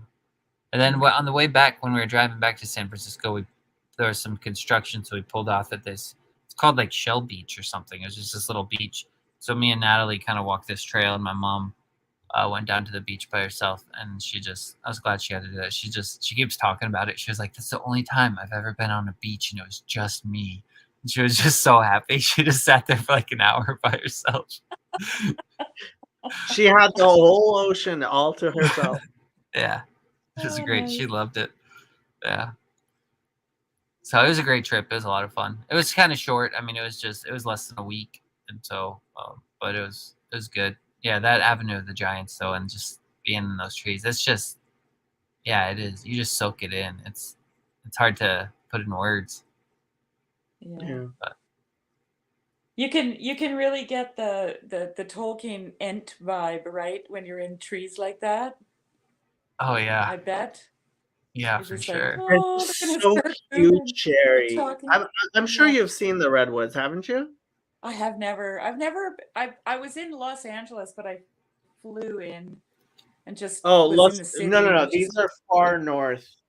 Yes, these Mhm. are I halfway mean, between that's my Vancouver California and Los experience. Yeah, I've Oh, never been. yeah. The sequoias and the redwoods, they are just so humongous. Yeah. They, I've it's been like to you I've just been to look Old and Growth they Forest. don't end. Yeah. Yeah, they're so tall, right? I've been to old growth forests here in British Columbia, but they're Sitka spruce and they're not very tall. Like the redwoods and the sequoia are just massively tall, right? Yeah. Well, and the Sitkas sequoia are are old. really huge. Like you can drive through a sequoia. Oh, we did do that. Yeah, we did. There was one of those we drove through. Yeah, it was pretty Nice. cool. Yeah. There's another experience I had, and this was last year. We went, me and my family went out west for the first time. We hadn't been. Well, as a family, I drove out there with my sister Natalie once, like right before this. But so it was in Nevada somewhere, and there was trying to remember it was the Great Basin National Park, and so you hike up this trail, and it was kind of the same thing. It was almost the opposite effect though, because you get to the top and it's talking about this grove of trees, and just all of them look almost the opposite of like redwoods. There's just these little stumpy trees that look like they're dead, but they're like the oldest trees I think in the world or something like that. And it's Mhm. they're bristlecone pine Yeah, trees or bristle. something like that. Yeah. And there, that experience though was just kind of like one of those you just soak in because you're just like, man, these ancient trees are just like Well, been they're here. all only 5,783 years old. You know that, right? Yeah, I think so. I think one of them they called it Methuselah or something, and it's not. It wasn't there. It's located somewhere else. We didn't see that one, but it's almost. I think they date it to like 5,000 years Yeah, old. But they're just like making a joke. I was making because a of the joke flood. about Omphalos. No, Omphalos. Have you heard of Omphalos? I don't think so. What is this? Oh, perfect thing for our Hebrew Bible study is All right, Omphalos. good. Okay, Omphalos means belly button. Okay, all right. I like where And this is going. it's based on the question: did Adam have a belly button or not? Okay. What's the I answer? like. I don't know. Did he have nipples? Like He had nipples, that's for sure. Okay. But did he have a belly button? because he Like, did why because is- he wasn't born. Because he wasn't born. He didn't have a mother. And like the reason you have a belly button is because you had an umbilical cord, right? So did Adam have a belly button or not? I don't know. It's a great mystery. Could Well, Senor Saboya gave the wrong answer because the Talmud gives the right answer. And it's Okay. actually in that tractate which I studied, which is it says that God created everything in Betsivionam in its actual colors, in its Bekomatam in their because it says God created trees bearing fruit, right? So the question, if your question is which came first, the chicken or the egg, right? It was the chicken because it actually says that God created the world, and so like Adam looked like an adult human, even though he had never been a child. And this is the Orthodox Jewish belief as to the creation of the world was 5,783 years ago, but there are all kinds of things indicating that the world's much older because God created the trees that are older, that look older than 5,783 years old, like they are older, but they were actually created. Some people call this last Thursdayism because you can't scientifically prove that the world was not created to look like last Wednesday happened, but it was actually created last Thursday, like a world where last Thursday happened. Last Wednesday happened.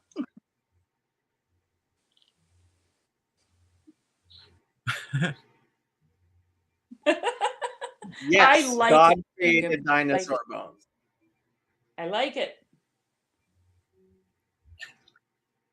And this causes all kinds of theological problems, which I have tons of answers for.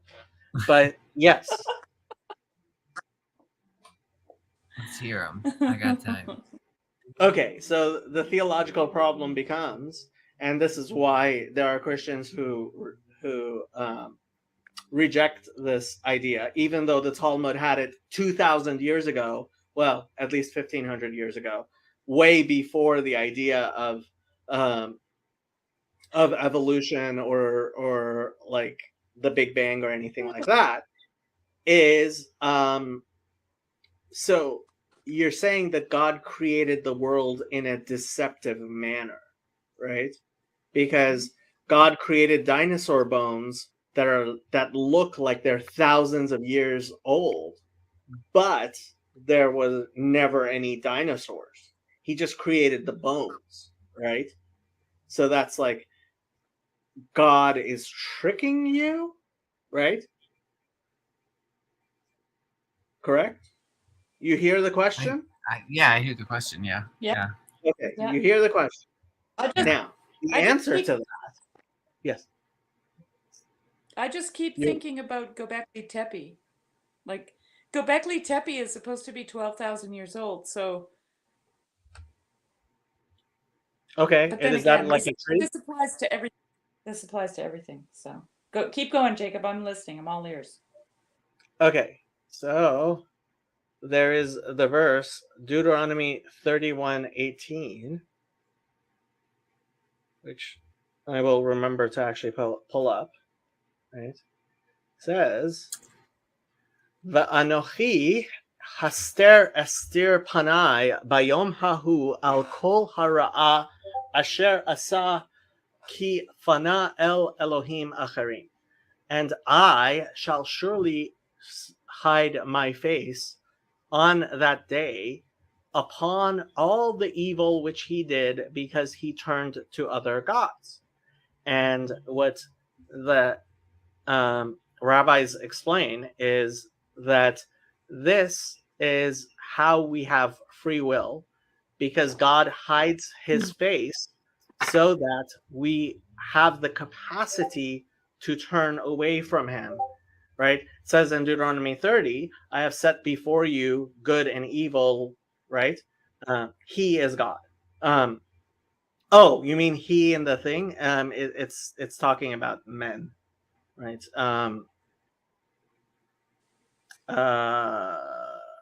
Yeah.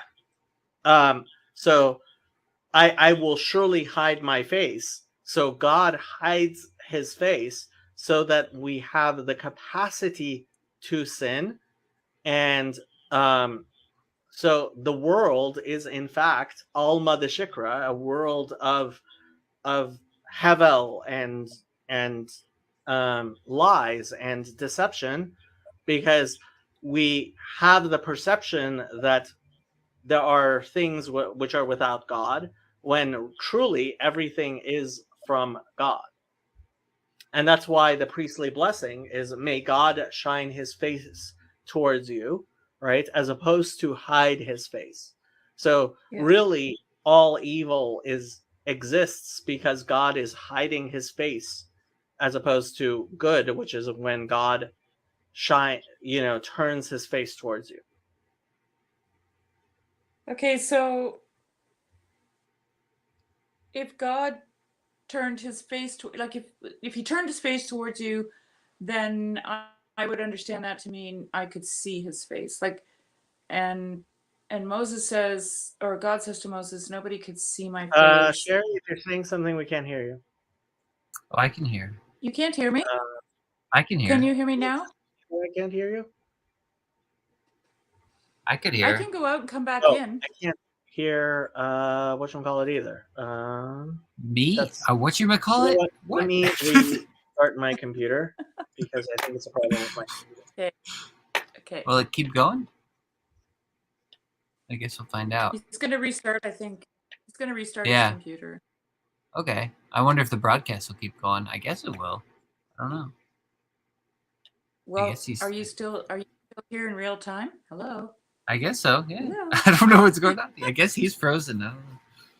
I could hear you though. The turning the face towards God. Yeah. Yeah. I'd like to hear what he has to say about Hopefully that. I'll be able. Yeah, we'll just see.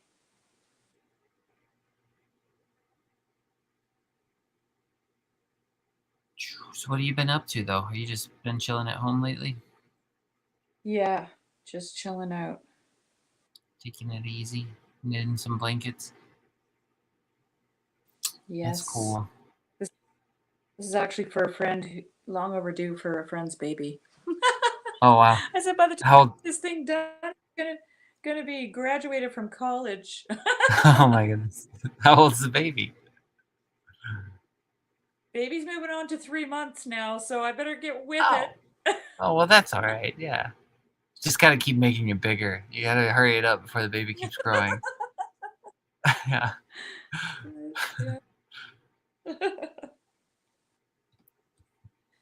Keep making it bigger. Maybe we're not on YouTube anymore, Jason. Maybe it's just. I think it's still going. Yeah. I'm back. He's back. Can you hear us now? Yes. Cool. That's cool. So it keeps the stream going, I guess, even when Yeah, you pop off. the stream isn't based on me. You're as much of a you're as much, so it's their computer, and you're as much of an admin as I am. So Does it have to be an admin that's in it? Like if no, we both it'll keep on going if we all leave and I don't turn it off. It'll just keep streaming. That's Nothing. interesting. Yeah, because the one you left earlier, I was interesting. I didn't know if one of them was an admin or if it just kept going or how that worked. Can you? I turned it off. Yeah, I ended up.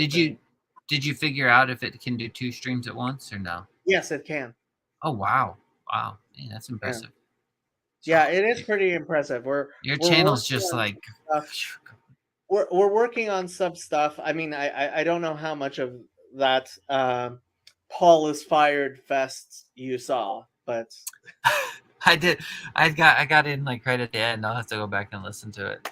But so I had that streaming. Paul Vanderklay has been fired. Oh. Yeah, I had that going for a while. Oh my goodness. So Sherry was saying something about turning to see God's face, though. Before. Yeah, I was just trying to figure out this God's shining his face on you, God turning his face away from you, begets deception and lies and sin in the world, right? Because you're, in a sense, you're like it reminds me of when God says to Job in his opening lines of his speech, he says, "Who is this who obscures, darkens counsel with words without knowledge?" That's a very, I don't know what the Hebrew says there. It would be interesting actually to look at that. I think that's 38 verse 2. Look that up. Job 38 verse 2. But it's kind of like, it gives me that same sense that the knowledge there, I'm going to guess that knowledge is a like a knowing, a person, a participatory, or like, I don't even like that word, more of a Job 38, you said? Intimate 38 knowledge. verse 2. Yes, there it is. Blee dot. Yeah, that's intimate knowledge there. Dot. See, it's personal knowledge. So, yeah. Okay, so now back to this face of God thing. Then you've got the conundrum with Moses where God says, "If you see my face, you'll die." Right? Yeah. So that's part of it. That's the thing. It is impossible for us to see God's face. What does it mean for God to have a face and a back? Obviously, God doesn't have a face and he doesn't have a back. Mm-hmm. But so when you look at God's face, right? And the word face in Hebrew can also mean inside, and it can also mean turn or corner, right?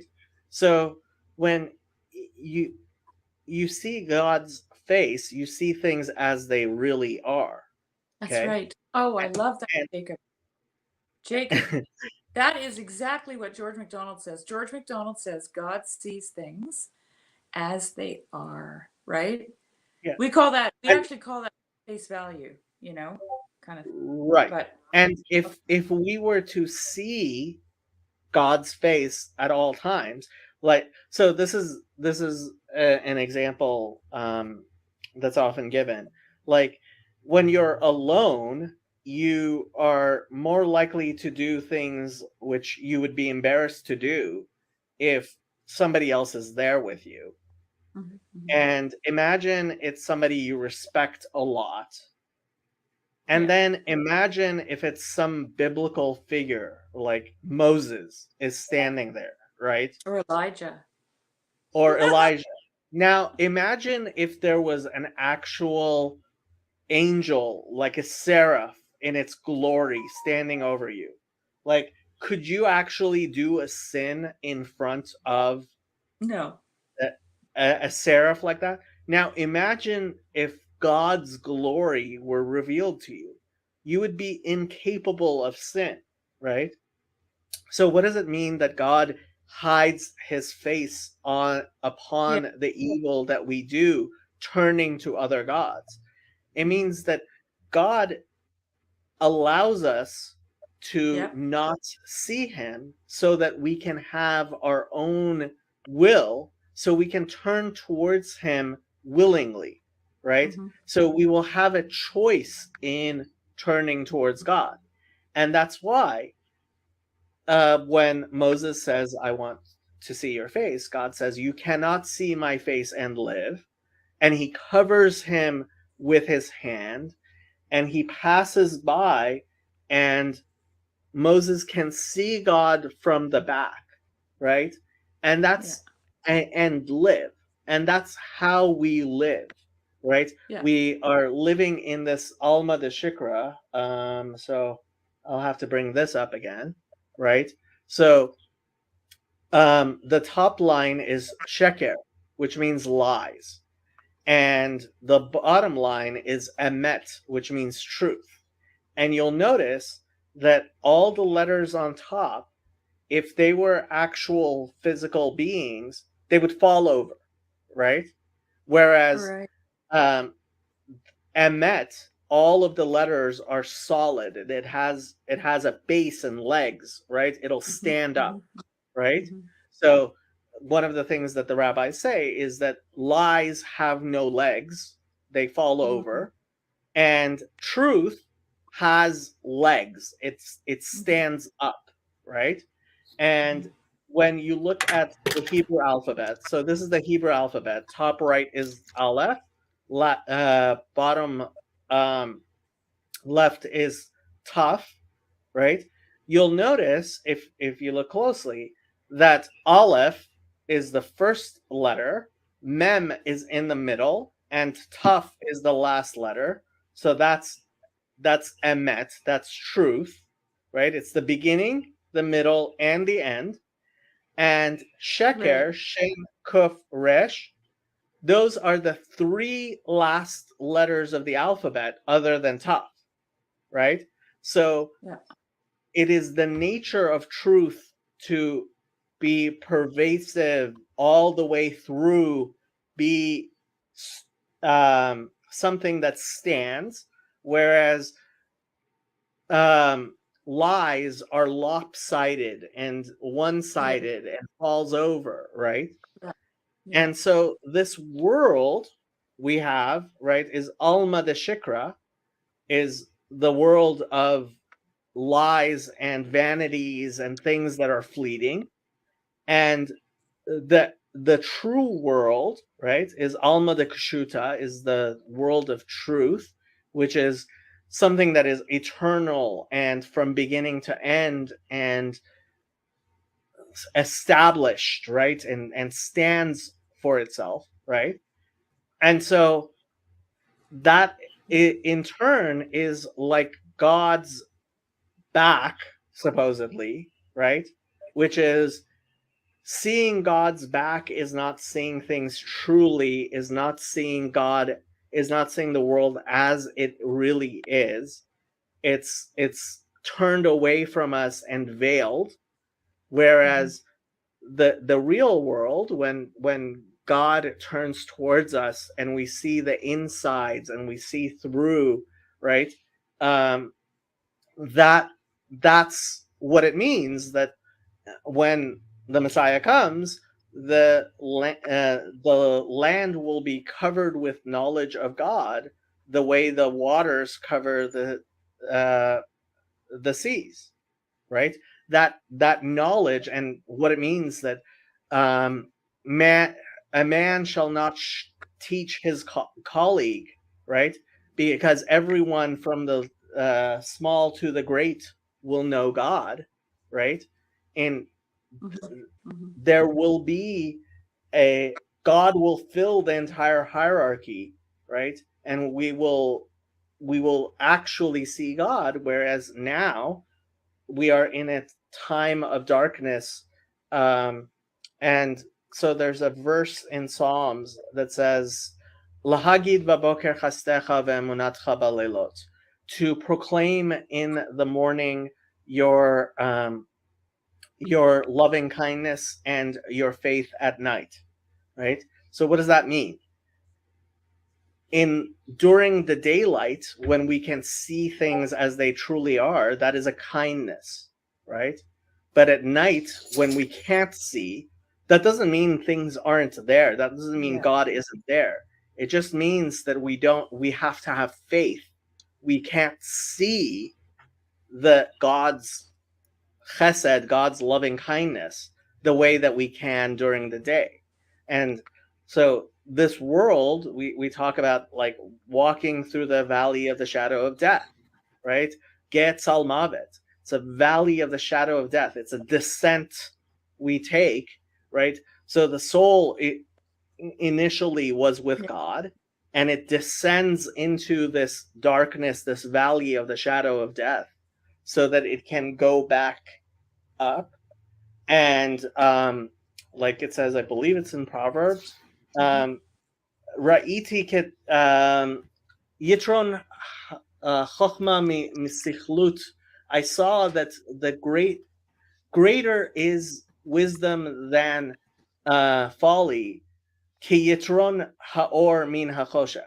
Like as is greater light from darkness, right? So what does that mean? When you have never been in darkness, you don't appreciate the value of the light, right? And similarly, somebody who's never not known doesn't realize the value of knowledge, right? And so our soul descends into this darkness so that when we come back up, we see the light, and it's that much brighter for that journey that we have been through. Hero's journey through the underworld. Yeah. Do you think that Hebrew is the point at which God is our language? Yeah, I mean, Zephaniah 3:9 is kind of the motto of this channel, right? Az epoch el amim safaber. Therefore, I will turn over to the peoples, the nations, safaber, a pure language, a pure speech.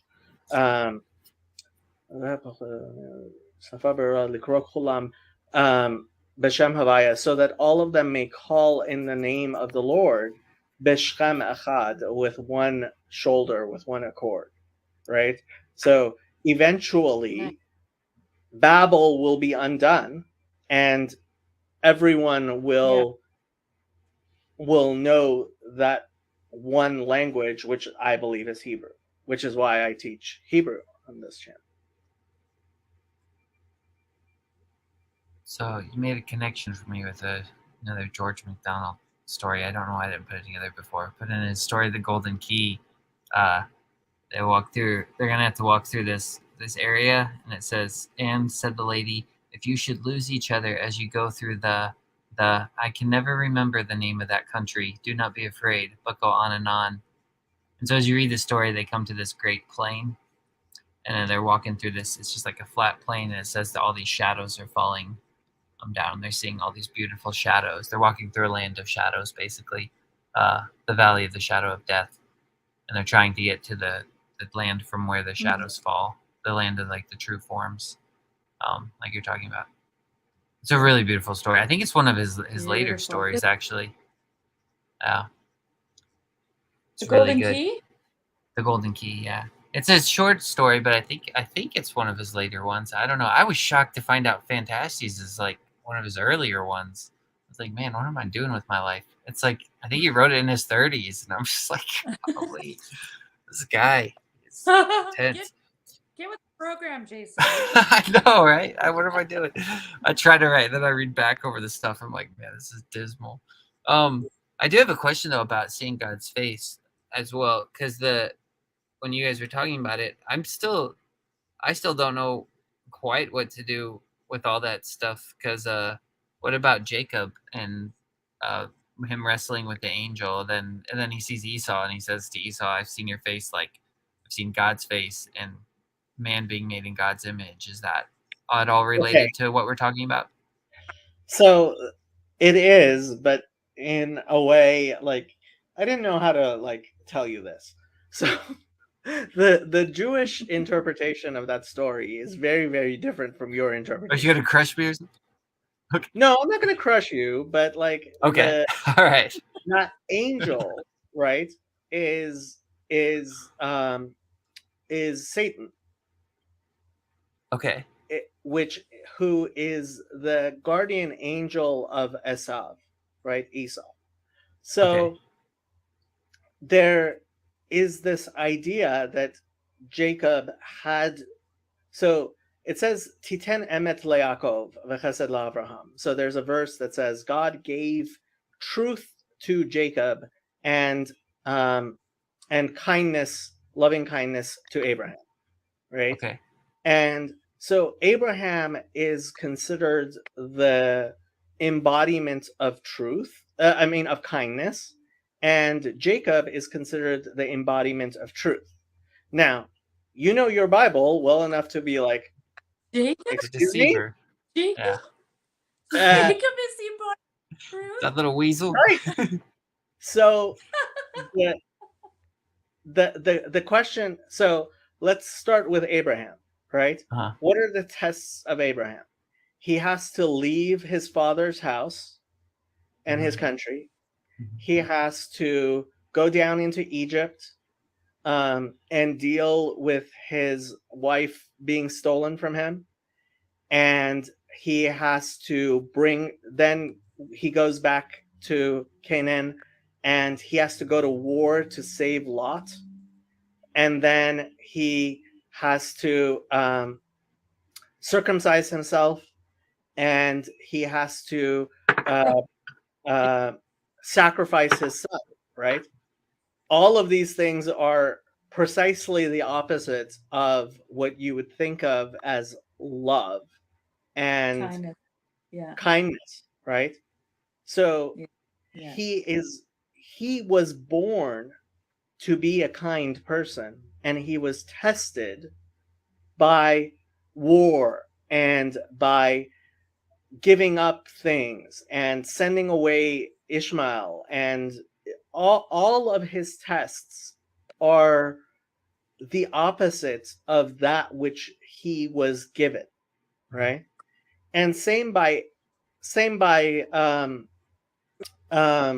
Jacob. It says Yaakov ish tam yoshev ohalim.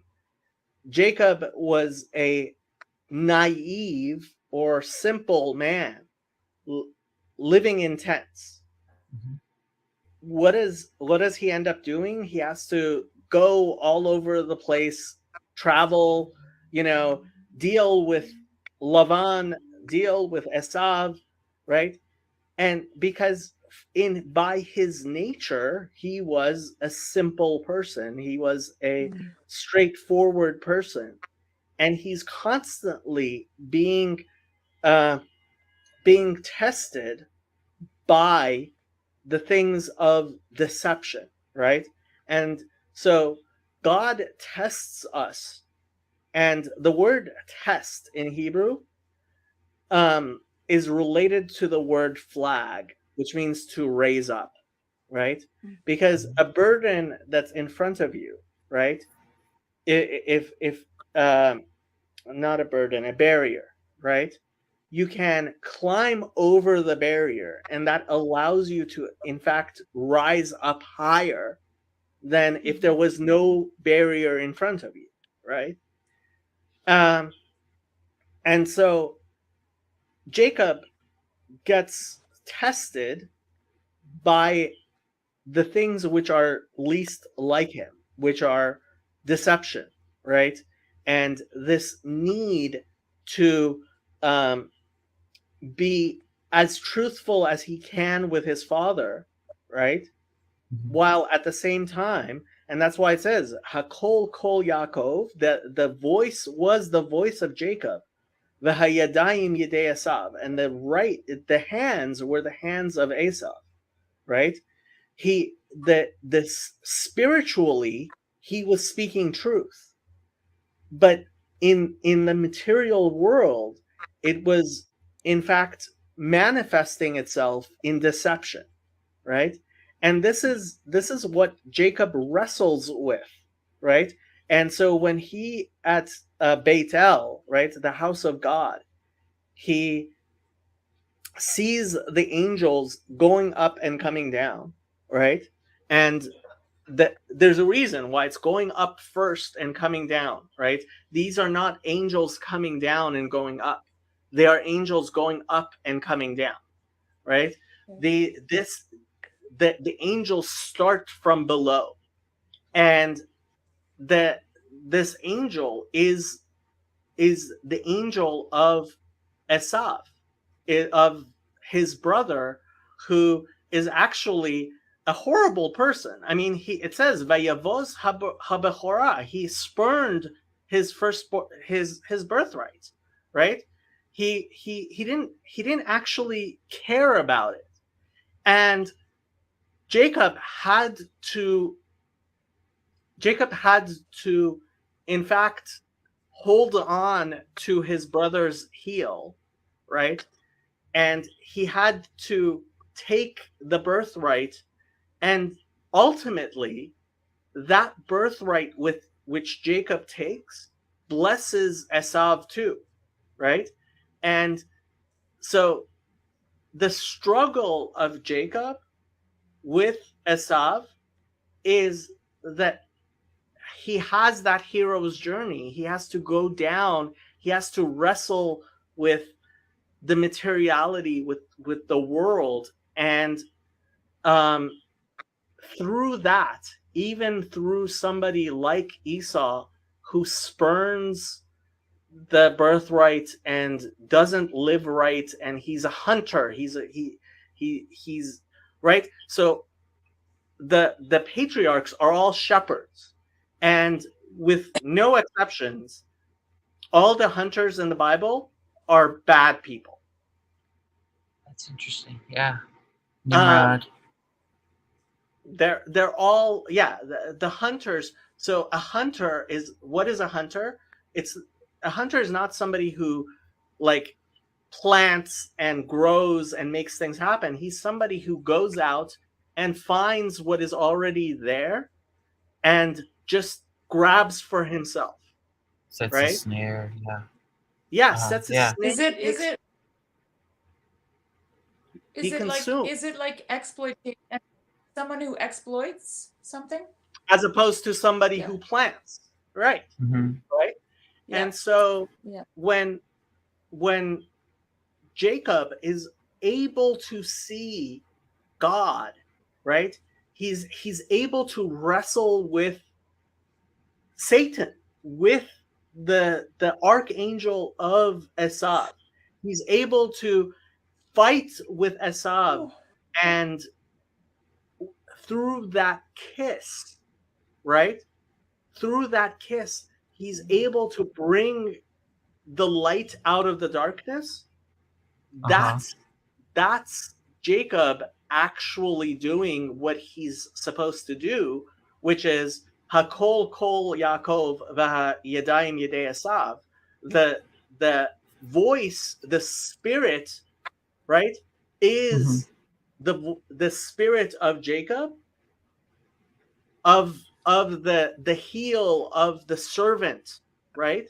And Hayadayim Yedei Esav, the hands, the material, the form of it is the form of the world and materiality and the exploiter.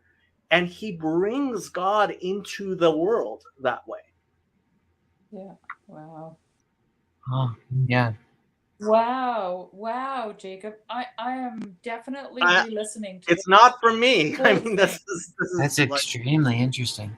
How is that? I'm re-listening to this over and over. I think this is going to be on YouTube, right? Yeah. Okay. Yeah, the part with the heel too.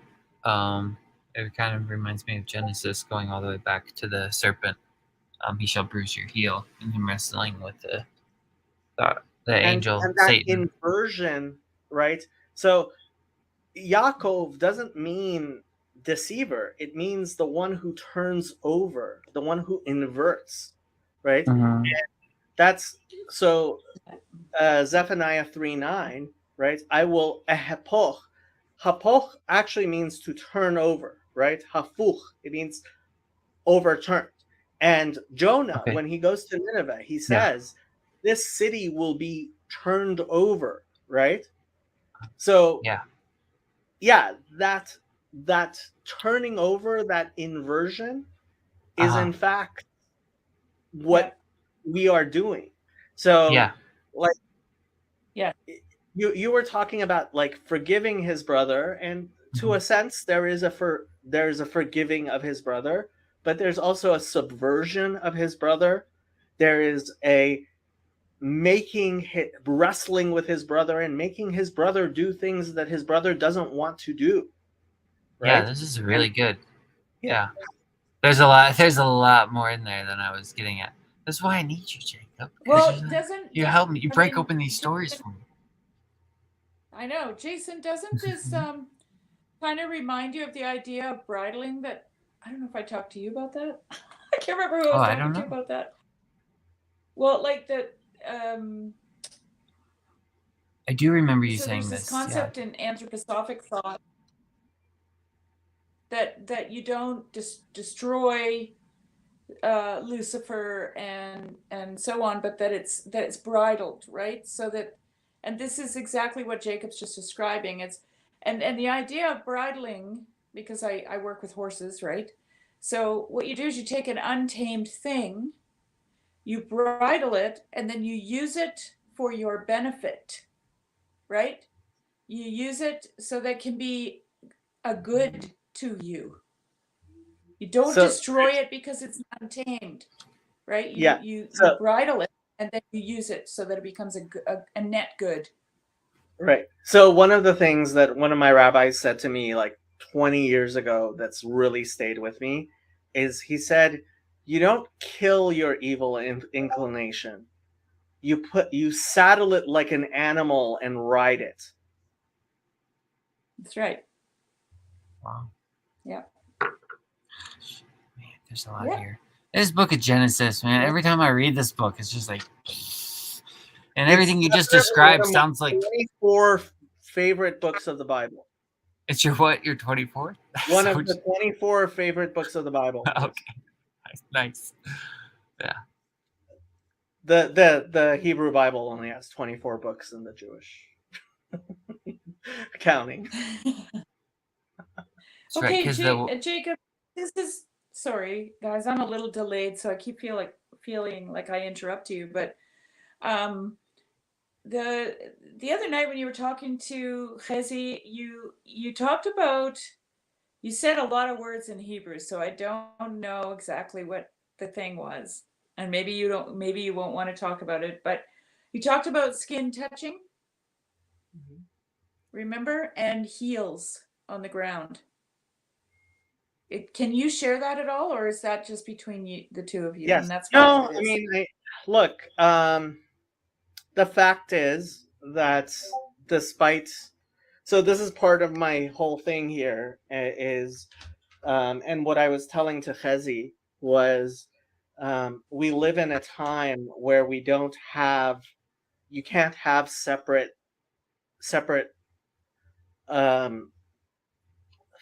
things you tell some people and you don't tell other people, because like everybody's carrying with them a recording device and everything is constantly being recorded and Yeah. everything's being constantly shared, and like so all rooms are open, and like so Yeah. there throughout Jewish history there has been this concept of things which we don't share, which they're it's advanced material, and I keep on talking about the calculus as opposed to the algebra as opposed to the arithmetic, Yeah. and you have to know the Yeah. arithmetic in order to understand the algebra in order to understand the calculus, right? And there are things which are calculus, which for a very long time we have within Judaism, like 500 years ago, I would not be somebody who was aware of a lot of the things that were esoteric, right? these were things that were only shared for. So famously, Maimonides, who was one of the great rabbis, right?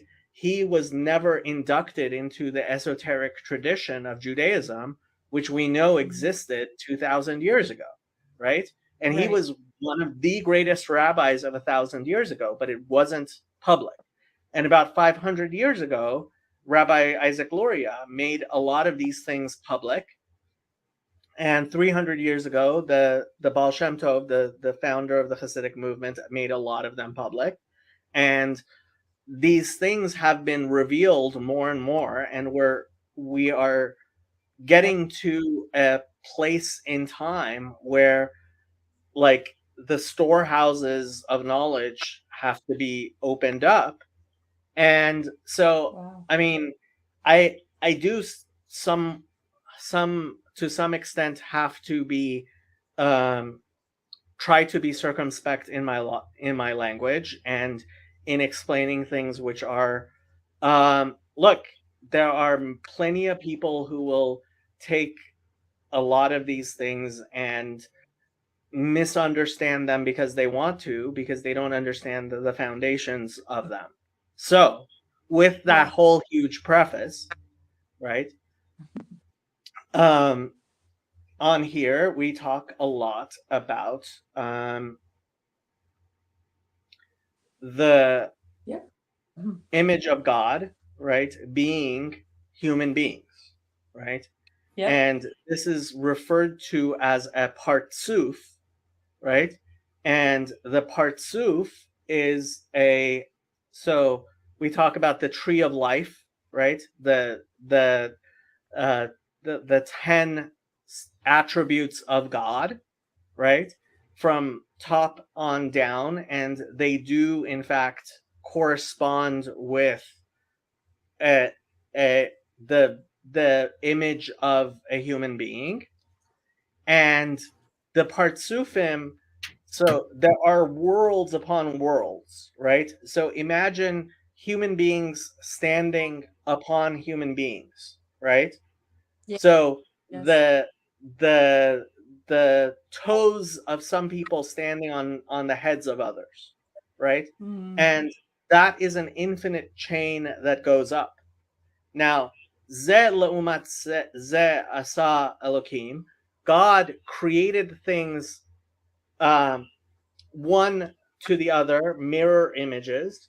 So there are also mirror images that start going down, right? So Yeah. flip the image upside down, and as things go infinitely up um, into holiness, they actually only go. So the Ten Commandments says, "I will visit the evil to the third and fourth generation of those who hate me, and thousands of generations to those who love me." So up goes infinite, thousands of generations, Infinite. right? Holiness goes up Yeah. infinitely. Whereas impurity, tuma, only goes 4. There are 4 husks. There are the 3 impure husks, and then there's the shining husk, which is the husk that's closest to holiness. Okay? Yeah. So that's what it means. I will visit evil to the third and fourth generation of those who hate me, right? Okay? So the generation of the Messiah is called Ikvita the Mashiach. It's called the heel of the Messiah. Why? Because that is where the first level of holiness touches heel to heel with the shining husk of impurity. Mm-hmm. And so as the world has been progressing, right? There is a progression as holiness comes down, right? Yep. Holiness is also coming up, right? Yes. When there was the shattering of the vessels, the sparks fell into the husks, right? And Yep. they are now getting up out of the impure husks into the shining husk, right? And that's where the touching is at Right. at the heel of holiness and Yep. the heel of unholiness, tuma. Okay, so is that, let me just say this. So the heel of holiness coming down is the man upright. Then the heel of holiness coming up is the man upside down. The heel of unholiness, yes, Yes. is the So the two images mirror. One yes. is And so upside down, they're one is right touching side up. heel to heel. And this is Okay. related to Jacob and Esau. I love it. Oh, Jacob, I'm all covered in Well, goosebumps. I mean, the heel, the Ekev, so Yaakov, Jacob Well, is it's the a whole heel. bunch. Yeah, I didn't know if it was some related because you were talking about flipping the images. And then I mean, no, this isn't flipping. Like Well, it's like there a is mirroring effect, yeah, but there is there's the inversion, right? Uh-huh. There is the inversion there as yeah. well. And then when you were And- talking about it, it kind of Yes. reminded me of the ascending and descending, like you were talking about, like trying to get the below to come up Yeah, and ascend and to heaven. so so Jacob would be the lowest level of right. So is the partsuf, the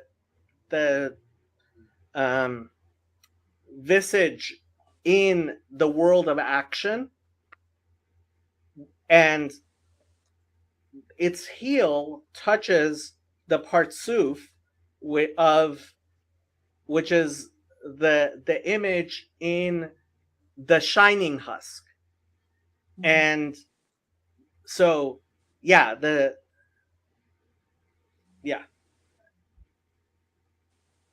I like it. No, it's yeah, it's good. and Fraudwith is correct. Yes, there are 10 sphirot, not 9, not 11. And yeah, and Klipat Noga is the shining husk, correct. And I have no clue what Senor Cebolla wants Shari to explain. Yeah. Explain I over. don't either. Oh, the mirror. I think you were talking about the mirror images. Was he wanting you to explain that more Well, in I depth? talked about God seeing things as they are with George I McDonald. thought it was when you were talking about the man standing up and the man standing down. You were talking about it's like a mirror. Was that what Well, it is. maybe? It's, Well, it is. I mean, it's just obvious, right? Like if you yeah. know.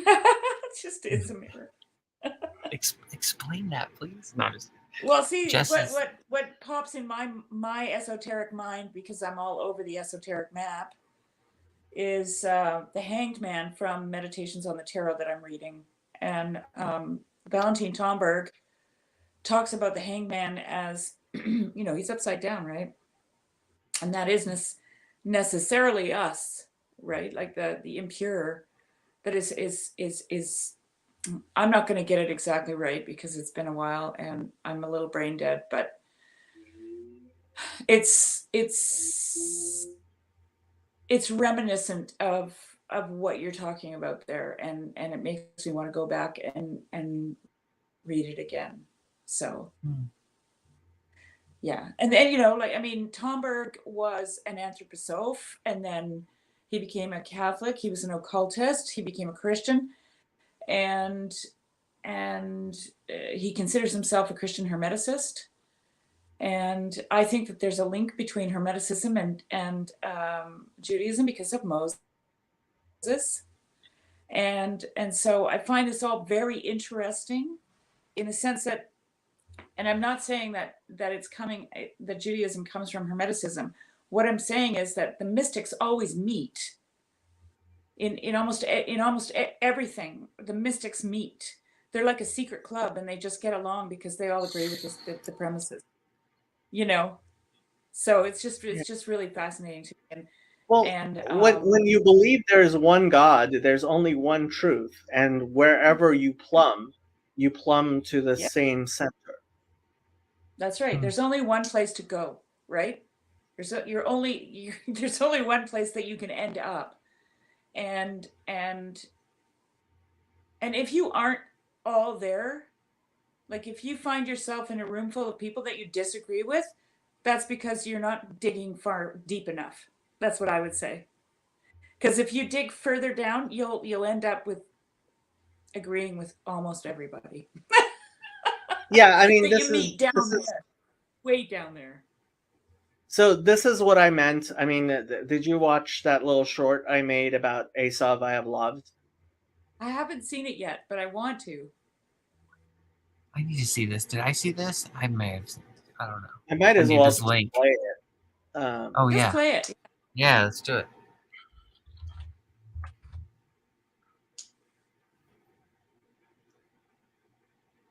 mm,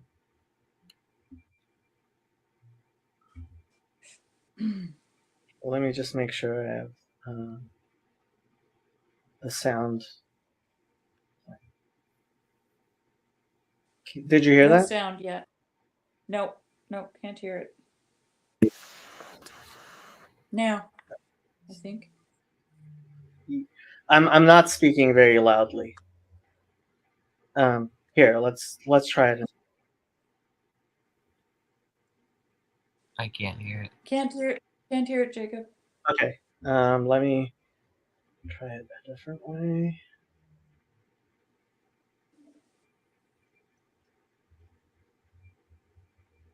So it was a short that you did? Yeah. Oh, okay. That's my I love problem. it. It's Jacob's getting all hip here. I know he's Shorts. got everything going on. I don't know how Got to it keep all up with him. happening. It's like Hopefully there's you can always hear a it. video on his channel. He's got shorts on the side. How am I supposed to follow all this? Okay, hopefully you guys can hear this. Nope, I still can't hear it. Can't hear it. No. Oh, For the duh. Christian I'm- Oh, there it goes. understanding. Okay. And Hold on. it really is impossible to translate concepts from the Jewish understanding to the Christian understanding and back. Take the verse, Jacob I have loved and Esau I have hated. And the concept of loving your enemies that Christians have. What Jews mean by hate is what Christians mean by love. And so, Jacob, I have something very different than Christian love.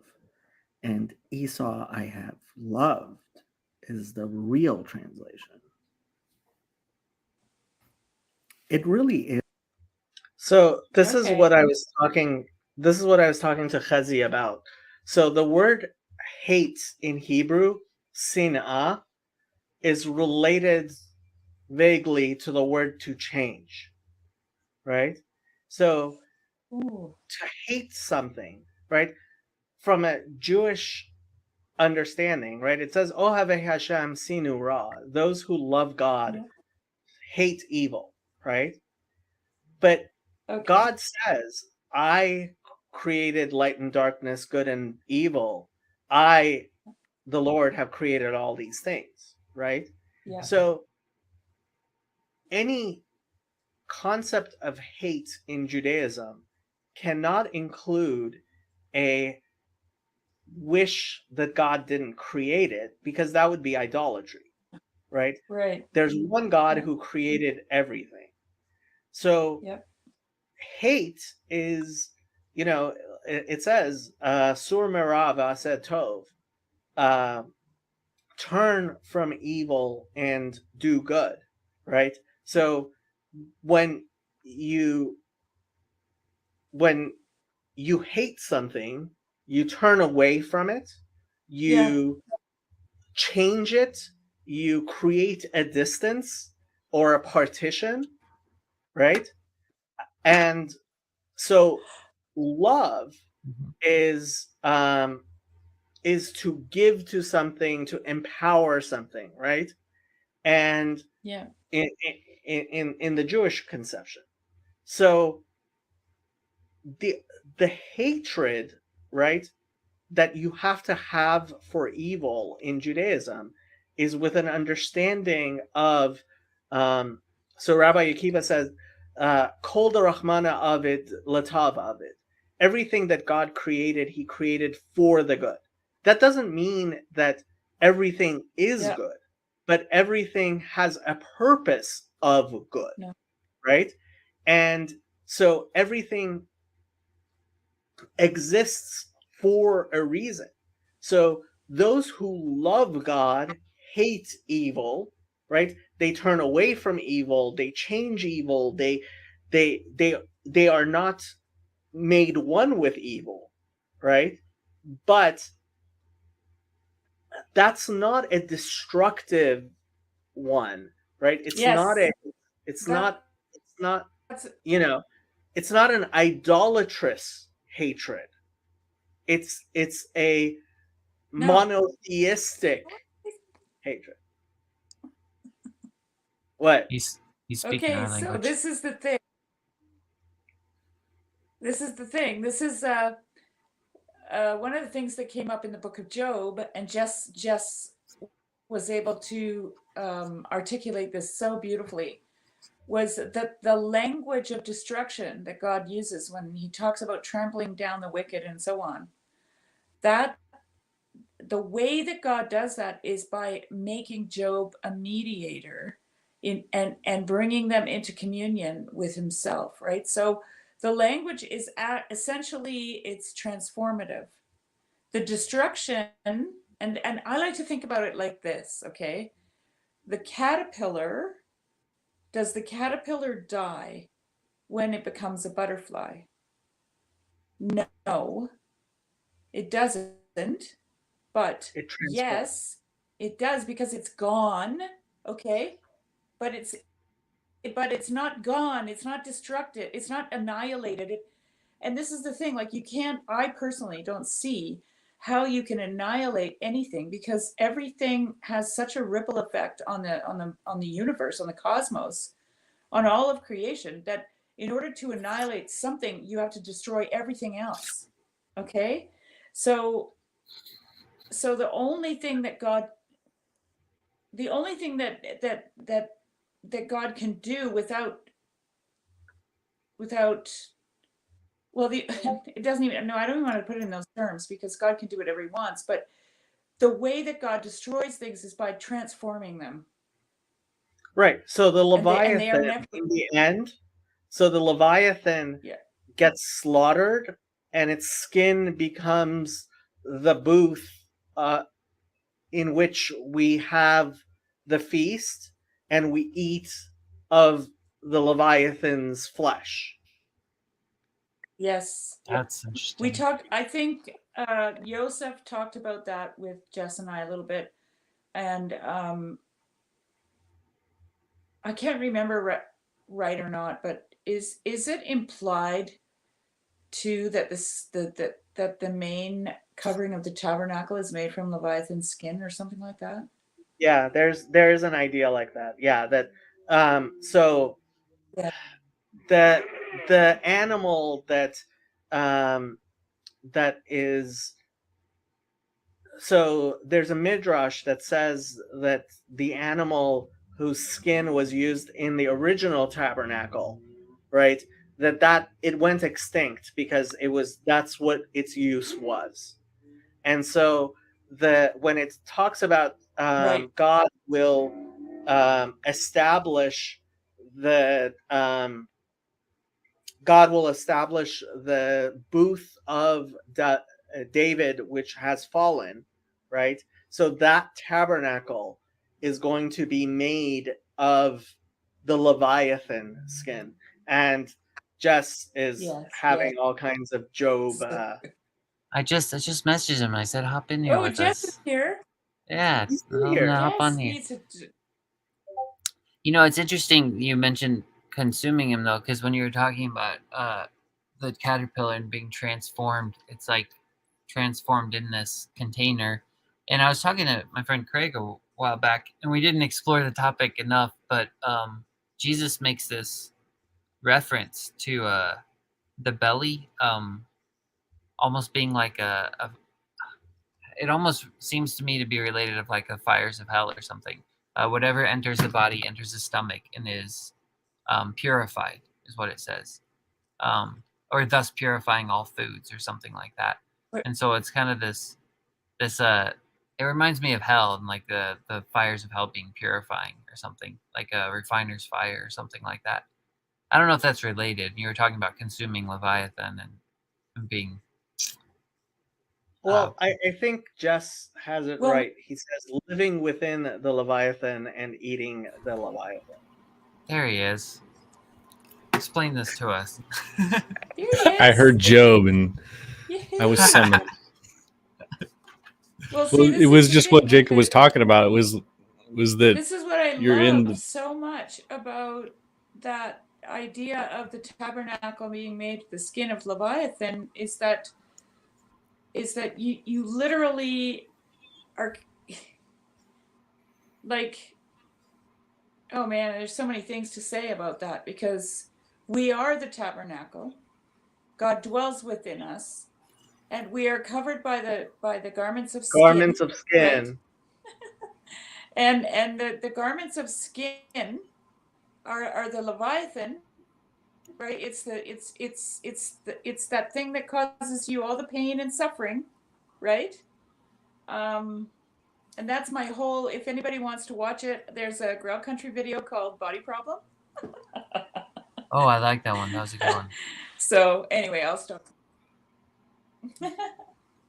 no, but that whole idea of being within, like if you build the booth or the big tent out of Leviathan, you hold the feast inside. You're both eaten by Leviathan, and you're feasting on Leviathan, and so it's this strange relationship of how you are both inside and it sustains you, but then it's also, I don't know. I don't know if this'll blow your mind or not, but Mhm. imagine Probably. Jacob putting on the clothes of Esav and then covering his hands with the whatchamacallit, the skins. The goat skin. You're right. And then he goes to Isaac, and Isaac, who is blind, right? He touches him, right? And he feels the hands of Esau, but it's the voice of Jacob. So he is Jacob wearing Esau. the skin of Esau. That's interesting.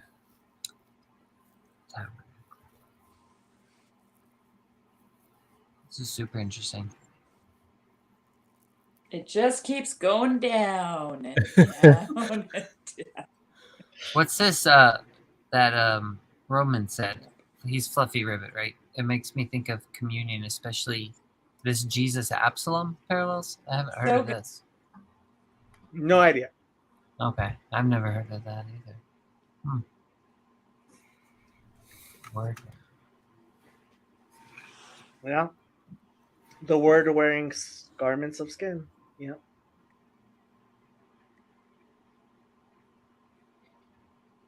Okay, we usually only go 2 hours.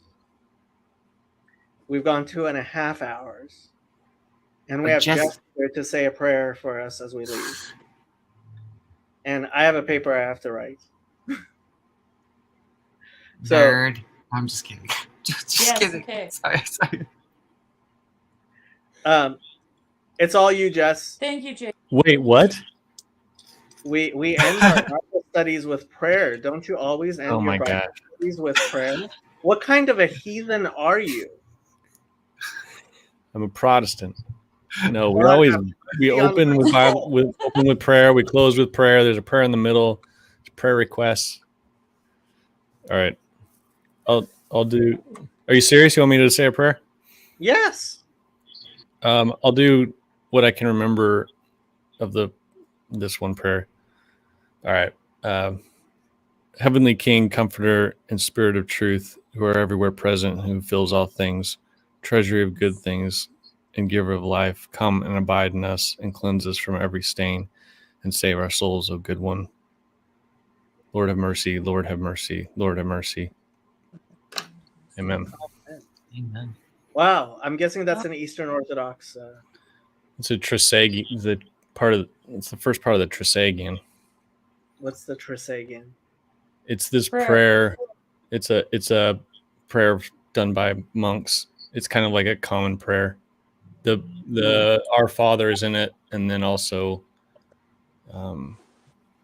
yeah. Sounds good to me. I like it. Yeah, it was good. Lance taught that to me. First time I heard Lance said that, it about blew my mind. Here it is.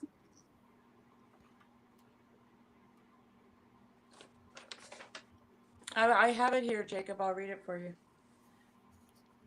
It says, "O heavenly King, the Comforter, the Spirit of Truth, everywhere present and filling all things, treasury of blessings and giver of life, come and abide in us, cleanse us from every impurity, and save our souls, O good one.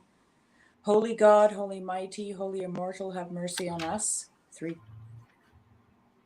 times, because everything is 3 times. And then glory to the Father, to the Son, and to the Holy Spirit. O most holy Trinity, have mercy on us. And it gets into the Trinity. O God Lord, have cleanse us from mercy. our sins. O Master, pardon our transgressions. O Holy Like the Trinity. Lord, have mercy. Lord, have mercy. Lord, have mercy. Yeah. And then the Lord's Prayer. That's the Trisagion prayer. Well, we'll make a Protestant Eastern Orthodox out of you guys yet. You'll be Protestant dressed up in Eastern Orthodox garb. Oh, and Jacob, thanks for explaining that short that you did. I watched that the other day, and I was curious about it because I wanted you to explain it further, and that was really interesting. I really like that a lot. Yeah, it's really helpful too, because I mean, you see that happen more and more. I mean, in the scriptures, in it, with Leah also says she's hated, and you're like, it explains a lot when you see it that way.